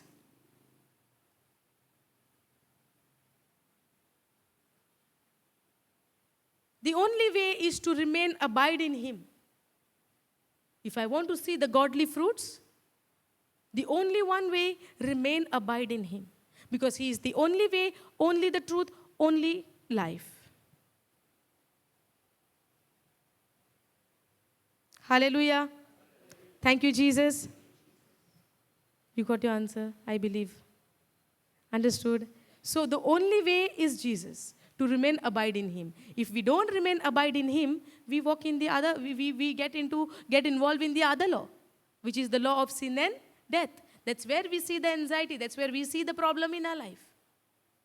That's where when somebody say, hey, it's boring, to be with you, then we are hurt. Then all of our days and months we are thinking of that. Oh, I am being rejected. Oh, they rejected me. Oh, they say this to me. Oh, they are not looking at me. Oh, they are not smiling at me. What I have done to them? Pondering on what? Oh, why he did not smile at me? Why she did not smile at me? I'm thinking of what? Why they did this to me? Correct, no? But why am I not focusing what my Jesus has done on the cross? If they had done something to me, or if they are not smiling at me, God has given me self-control. God has given me a courage. God has given me a guts. Okay, we can go and say, is there all okay? We can go and ask. Now, because somebody is not smiling at me, what we are doing? Okay, 10 meters away. No looking at that person anymore. She's not smiling, he's not smiling, no. Leave them alone. And we go on the other side. But that's not what God said. And we failed to see this. But praise be to God for opening our spiritual eyes. That's what. Good Friday will come. But the good news is, there is Easter Sunday as well. It never ends there. On Good Friday, when the disciples saw Jesus, He's dying on the cross, now they are thinking, okay, now finished. We were thinking, we spent all our time, all our life, these 3 years, going behind Him, doing the signs and wonders together with Him, thinking that He will bring the change in the kingdom. Thinking that He will do something and throw these Romans out from Israel. They were thinking that. But Jesus came for the other reason. He came to destroy the kingdom of darkness. Not the kingdom of Roman. That was physical. But the disciples were thinking what? He came to destroy the kingdom of physical. That the Romans were ruling on them. Are you getting it? But Jesus did not come for that. And when he died on the cross, it looked like the end. The game is over. The picture is done. The end of the picture. But what happened on the third day early morning? What happened on the third day early morning? And he has already told them. The Son of Man will die and will be raised again on the third day. But they did not understood. He even said, I will break this temple and build this in 3 days. And these people, all worldly thinking and physical believing, they said, for so many years it took to build this temple, you will break this in 3 days, break and you will build this in 3 days. They did not know what he was talking about. He was talking about himself. Hallelujah. So we have so many lessons to learn from the disciples' life itself. Morning we learned about Peter. He was so walking in flesh. But he was the first person when he spoke the word, when he spoke the good news, when he spoke about the Jesus, when he spoke about the gospel, 3,000 people for the first time gave their life to Christ. There is a difference before Holy Spirit come upon you, and when the Holy Spirit come upon you, you receive a power, a dunamis power on you. And that power, that Holy Spirit helps you to believe in the written word of God. That Holy Spirit helps you to remain abide in Jesus so that you will produce those good fruit. And when you produce those good fruit, remember, this fruit is not for yourself. It is for others. You become blessing for others. Hallelujah. Thank you, Jesus. Praise you, Jesus. Hallelujah. Thank you, Jesus. Okay, where we were? I reached here because of the question, right? Okay, go Acts chapter 2. Go down, 8th verse.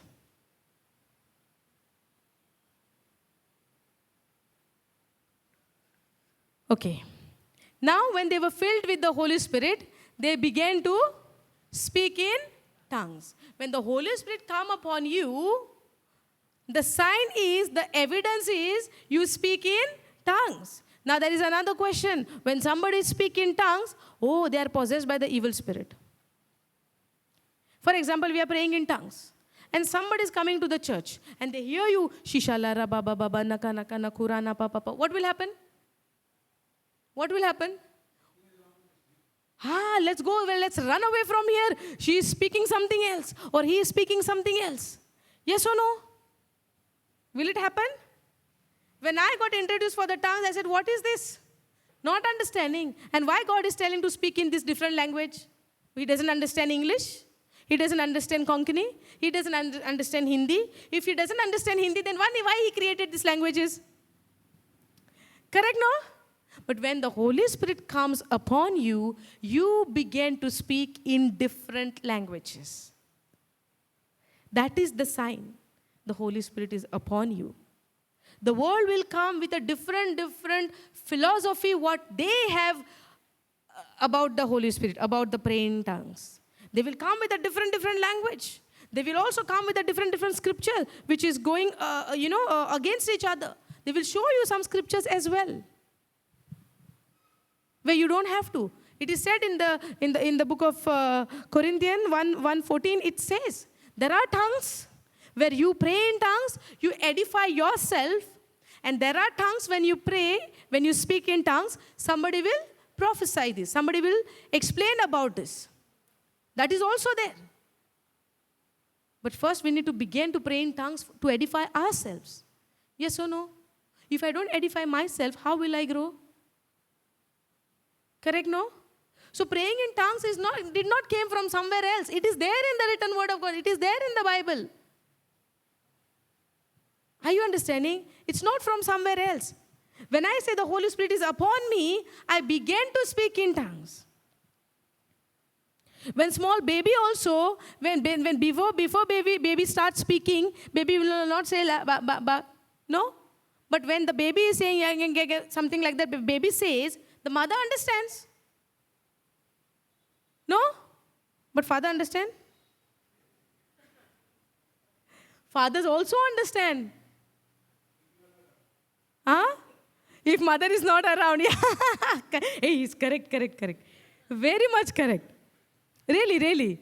If we are there, they will say like, okay, she's there. No. If mother is not there, they will understand what the baby is saying. But a neighbor will understand? No.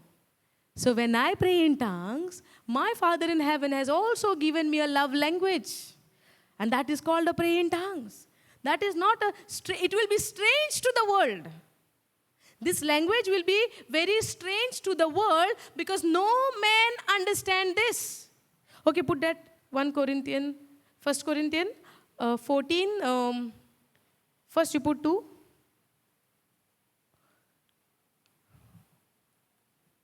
Okay, for if you have the ability to speak in tongues, you will be talking only to God. When you pray in tongues, you're talking only to God, since people won't be able to understand you. So put this very clear in your mind, in your heart. When you pray in tongues, don't expect somebody to understand you. So when you pray in tongues, somebody would say, hey, what is that? They will say, what is that language? I can't understand. Then we need to say it is not for you to understand because people doesn't understand. Are you getting this? Why only I am excited? Okay, go KJV for this.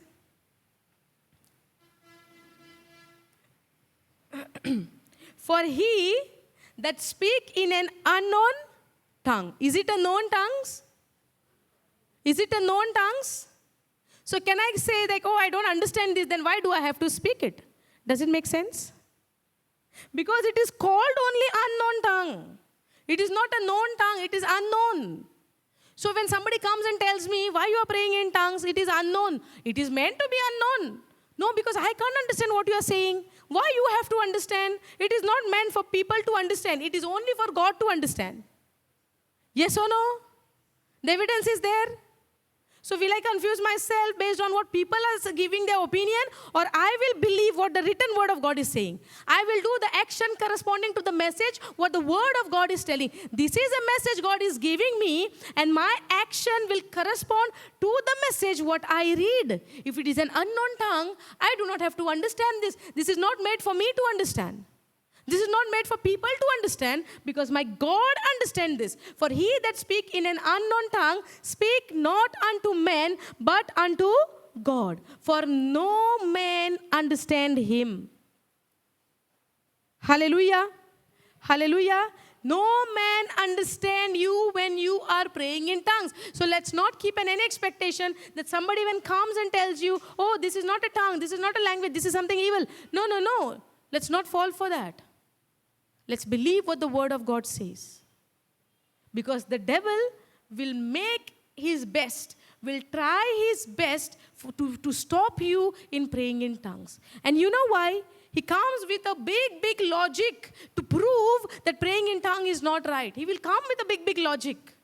But let's not fall. You know why he come with a big philosophy and big knowledge from the people? Because he don't understand this. Remember this. This language is given only to the believers. Only to the children of God. The devil is not a child of God. Are you understanding? So this language is not given to the devil. So he cannot understand. Holy Spirit, the one who has been filled with the Holy Spirit, if the Holy Spirit is upon you, then you speak in tongues. Now the Holy Spirit is not upon the devil. So how he will understand praying in tongues? Getting it? The Holy Spirit is not given to the Satan. The Holy Spirit is given to you and me, those who believe. Now the Holy Spirit when is given to me, and when the Holy Spirit is upon me, the evidence is I speak in tongues. We need some evidence, no? Yes or no? We need an evidence. Now, for the written word of God, I cannot have a physical evidence, but to the written word of God, I have a written evidence. For the written word of God, I have a written evidence because it is written. If somebody comes there, okay, show me. Okay, it is written. No, I want to see. Okay, see which is written. Did we saw Jesus dying on the cross? Did we saw? We don't know where we were, right? But do we believe this? Why we are believing? Because it is written. Now this is also written, no? For some we are choosing to believe. For some things we are choosing not to believe. How this will work? Yes or no? Now if we say, oh, I believe in Christ. If you believe in Christ, oh, why do you believe? No, because it is written, no. So because it is written you believe in Christ, this is also written and you are ought to believe if you are a believer. We cannot be a hypocrite. Believe in one and believe not in the other one. But to understand this, we need a Holy Spirit. To understand this, we need a Holy Spirit. Because when the Holy Spirit is upon you, you pray in tongues. For the first time on the day of Pentecost, when the Holy Spirit came upon the disciple, they began to speak in different tongues, in different languages, where they don't understand, but somebody who had come over there, they understood. And when they understood, they received the word, they accepted Jesus, and they gave their life to Jesus. So when we speak to people, how many people are giving their life to Jesus?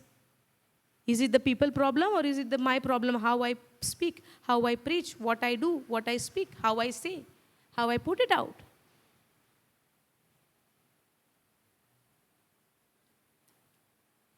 Hallelujah. Thank you, Jesus. Okay. For he that speak in an unknown, okay, understood this? Go to Acts now. You need more scripture for praying in tongues? Agreed? Hallelujah. Huh? Praise God. Understood, brother? Praise God. Now, and how? Here we every man in our own tongue wherein we were born. Now these people, they are talking, how these Galatians, people from, not Galatians, from Galilee speaking in our own languages. They are wondering. They are amazed. They are amazed. Now suddenly if I am standing here, now all are Goans? All are from Goa? Okay. If somebody is sitting here from other country, let's say, from other nationality or from other state, and I am suddenly speaking here English, and suddenly start speaking in their native language, they will not be amazed? They would not say, oh, she is from Goa, how come she is speaking this language? Same happened with those people. Oh, are they not Galileans? How they are speaking in our native language? They are amazed. They are astonished. Now all of the 9th scripture says the places. Okay, go down now. Go down. And, okay, 12th verse. And they were all amazed hearing them speaking in their languages. Are you understanding? And they were all amazed and were in doubt as well. You know what happened? This situation we can relate to where Jesus was doing miracles in Nazareth. What people said? He is the son of the carpenter. He is the son of Mary. He is born and brought up here. This one is doing this? How come? What they considered? What they considered? They considered, this is not the son of Joseph who grew up with us. We saw him. How this person can do like this? But they failed to see what he was doing. They failed to see what he was doing. And because of their unbelief is what? Not believing in what Jesus has done. What is believing? The definition we give, action corresponding to the message, what we hear. That is believing. What is unbelief? Not believing in what Jesus has done. Understanding? Now, and they were all amazed. Now, they were amazed by hearing them, but at the same time, they are in doubt, saying one to another, "What mean this? What mean this?" Go down.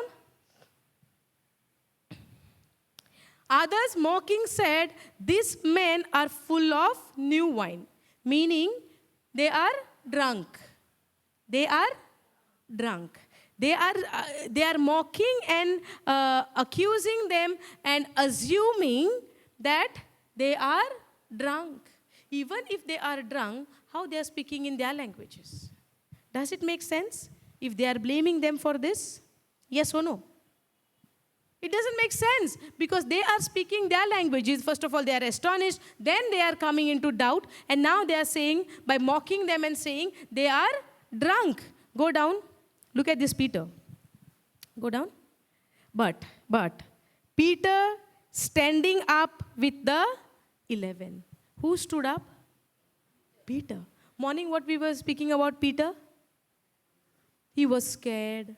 He denied Jesus. He was questioning Jesus for everything.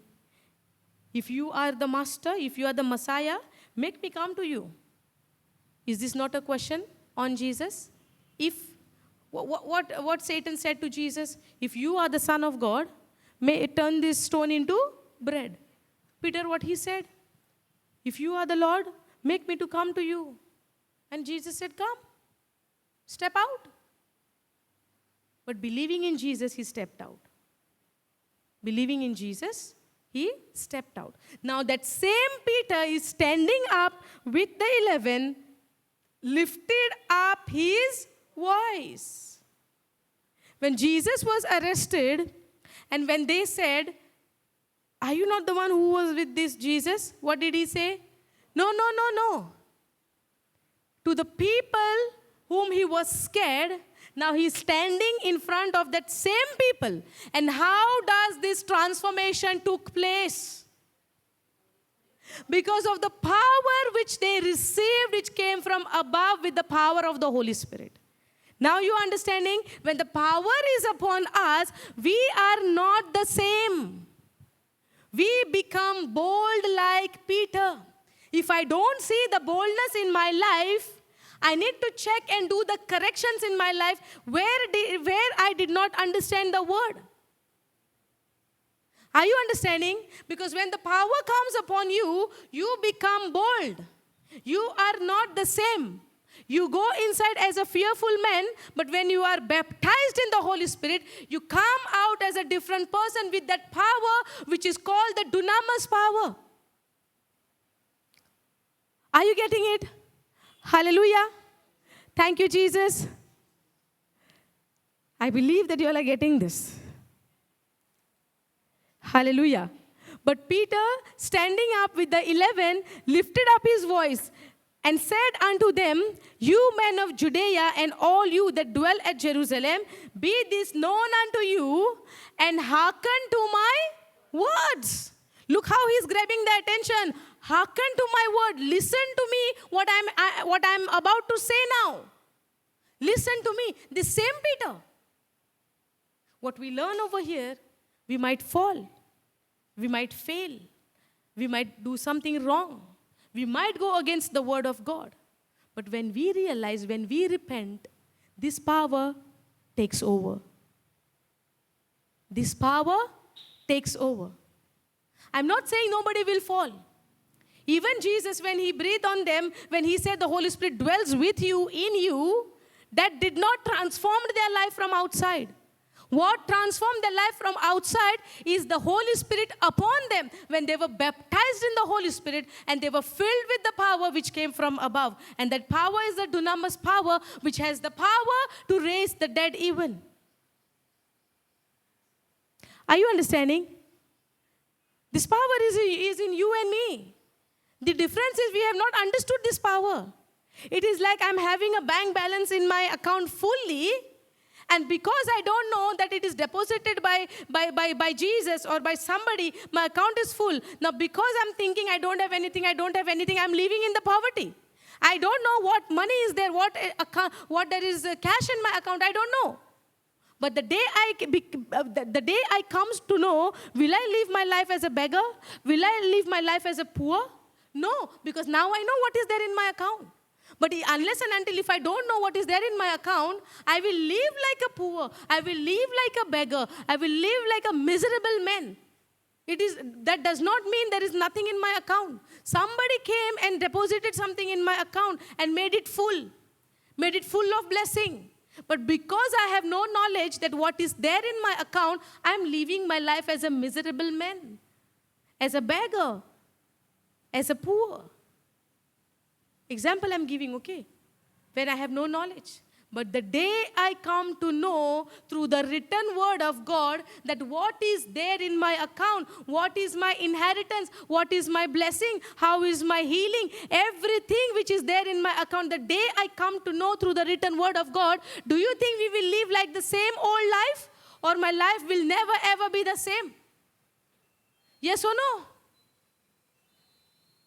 Hallelujah. Thank you, Jesus.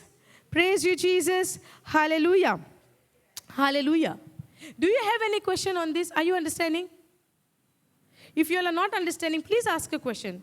We can have more clarity on this. Is it? Yes, sister?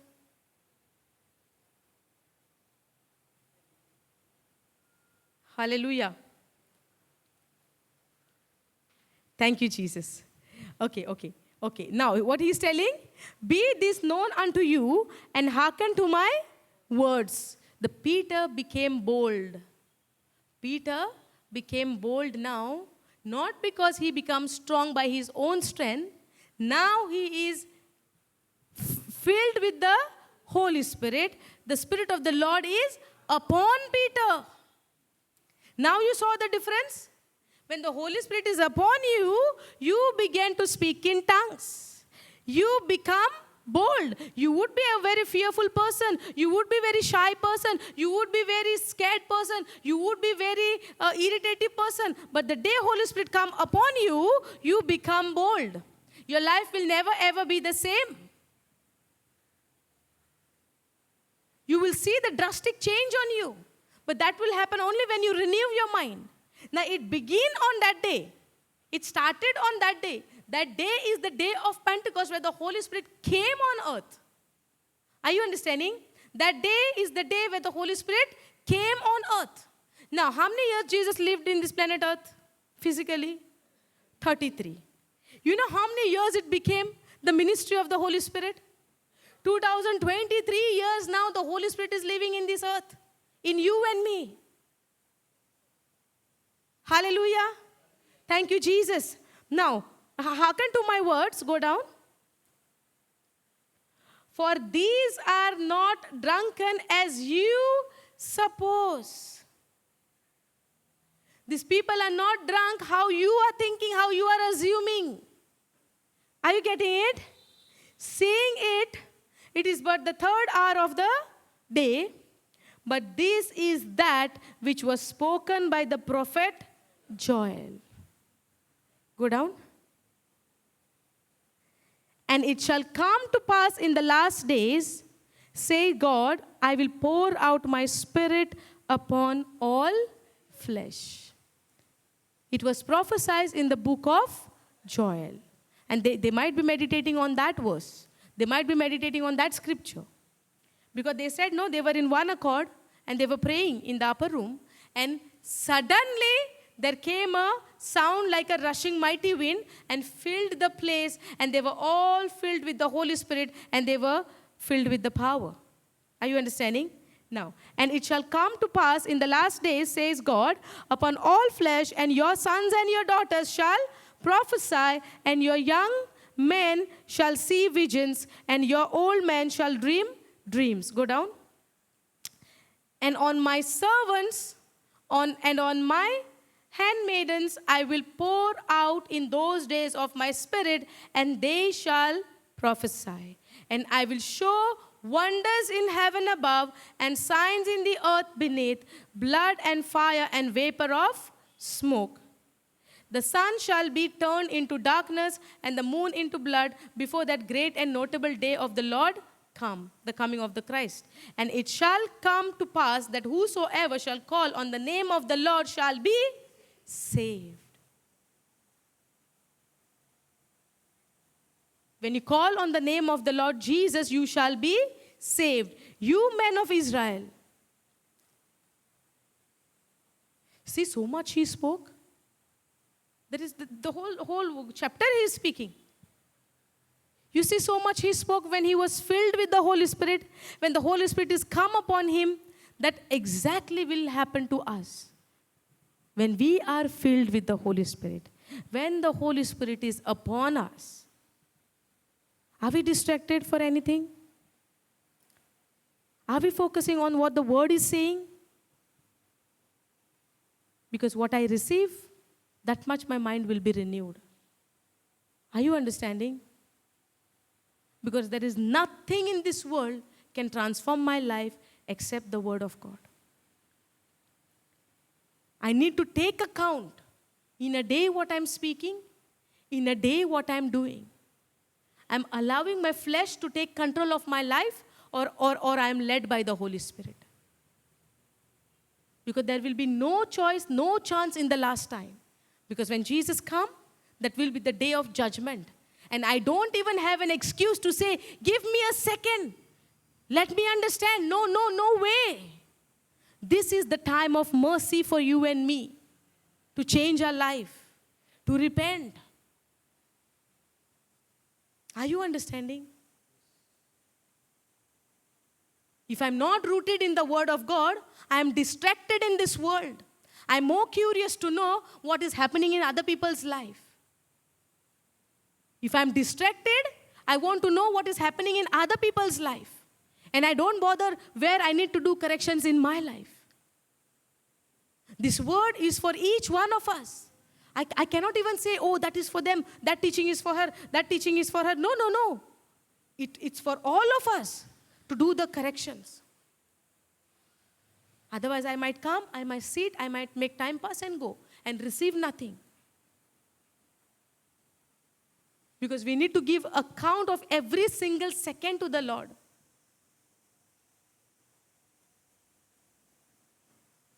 If I only know that what Jesus has done for me on the cross, I would have no other choice to choose in my life in this world.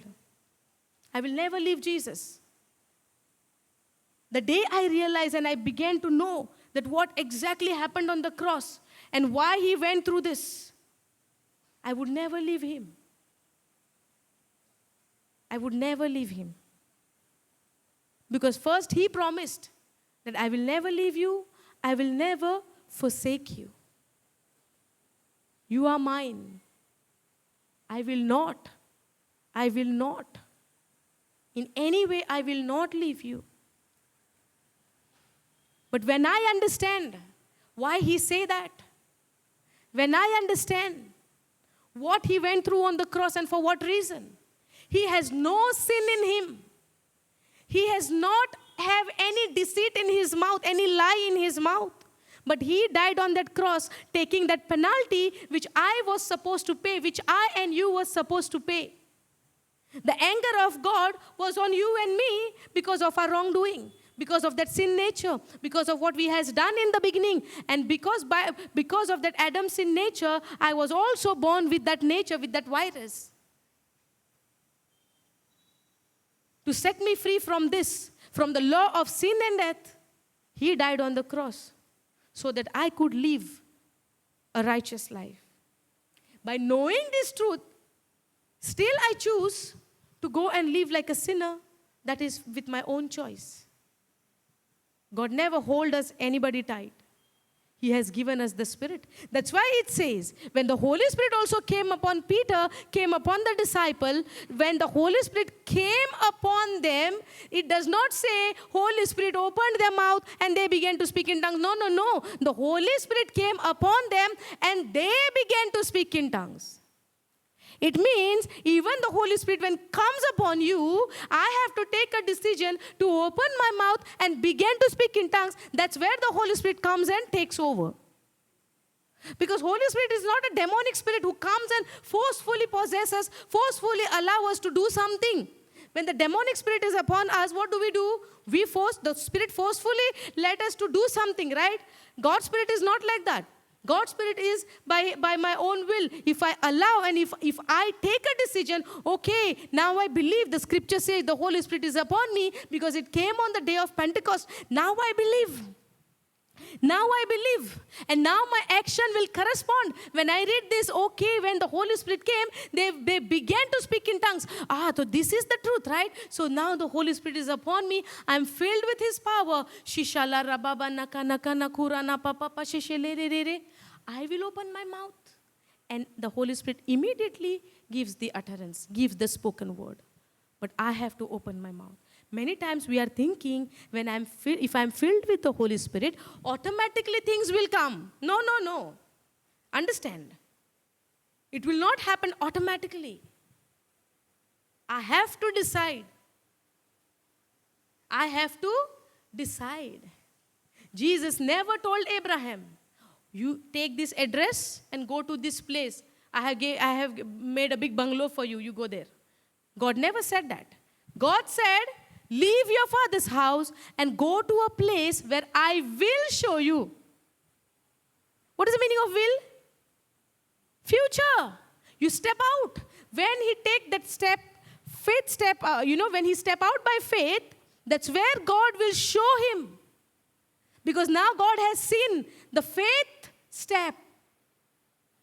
Now God has seen that he has taken the step of faith. If there is no faith, no changes will I see in my life. If there is no faith. The whole New Testament, the whole Old Testament as well. If there is no faith, I cannot see the glory of God with my physical eyes. First, I need to take a step of faith.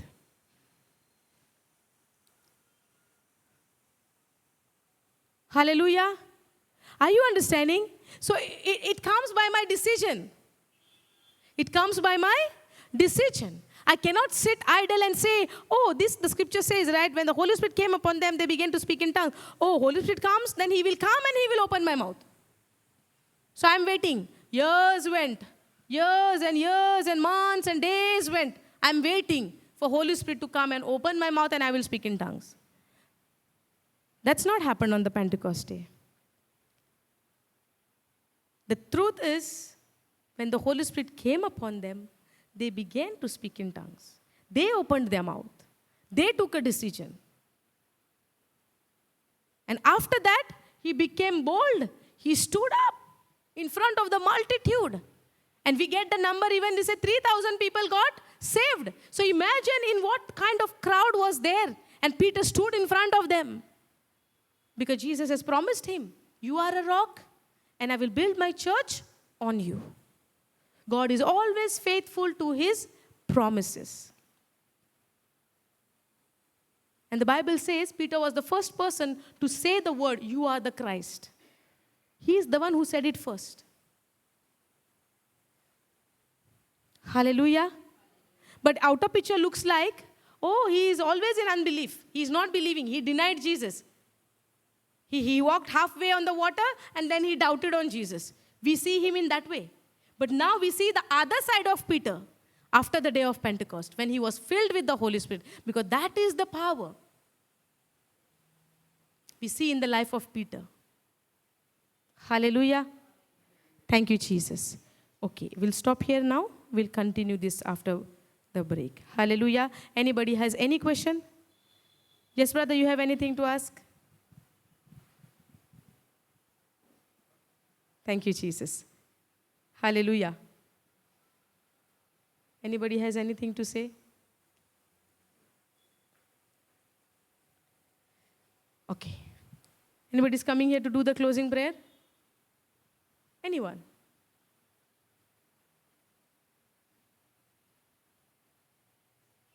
Come. You just came from the retreat.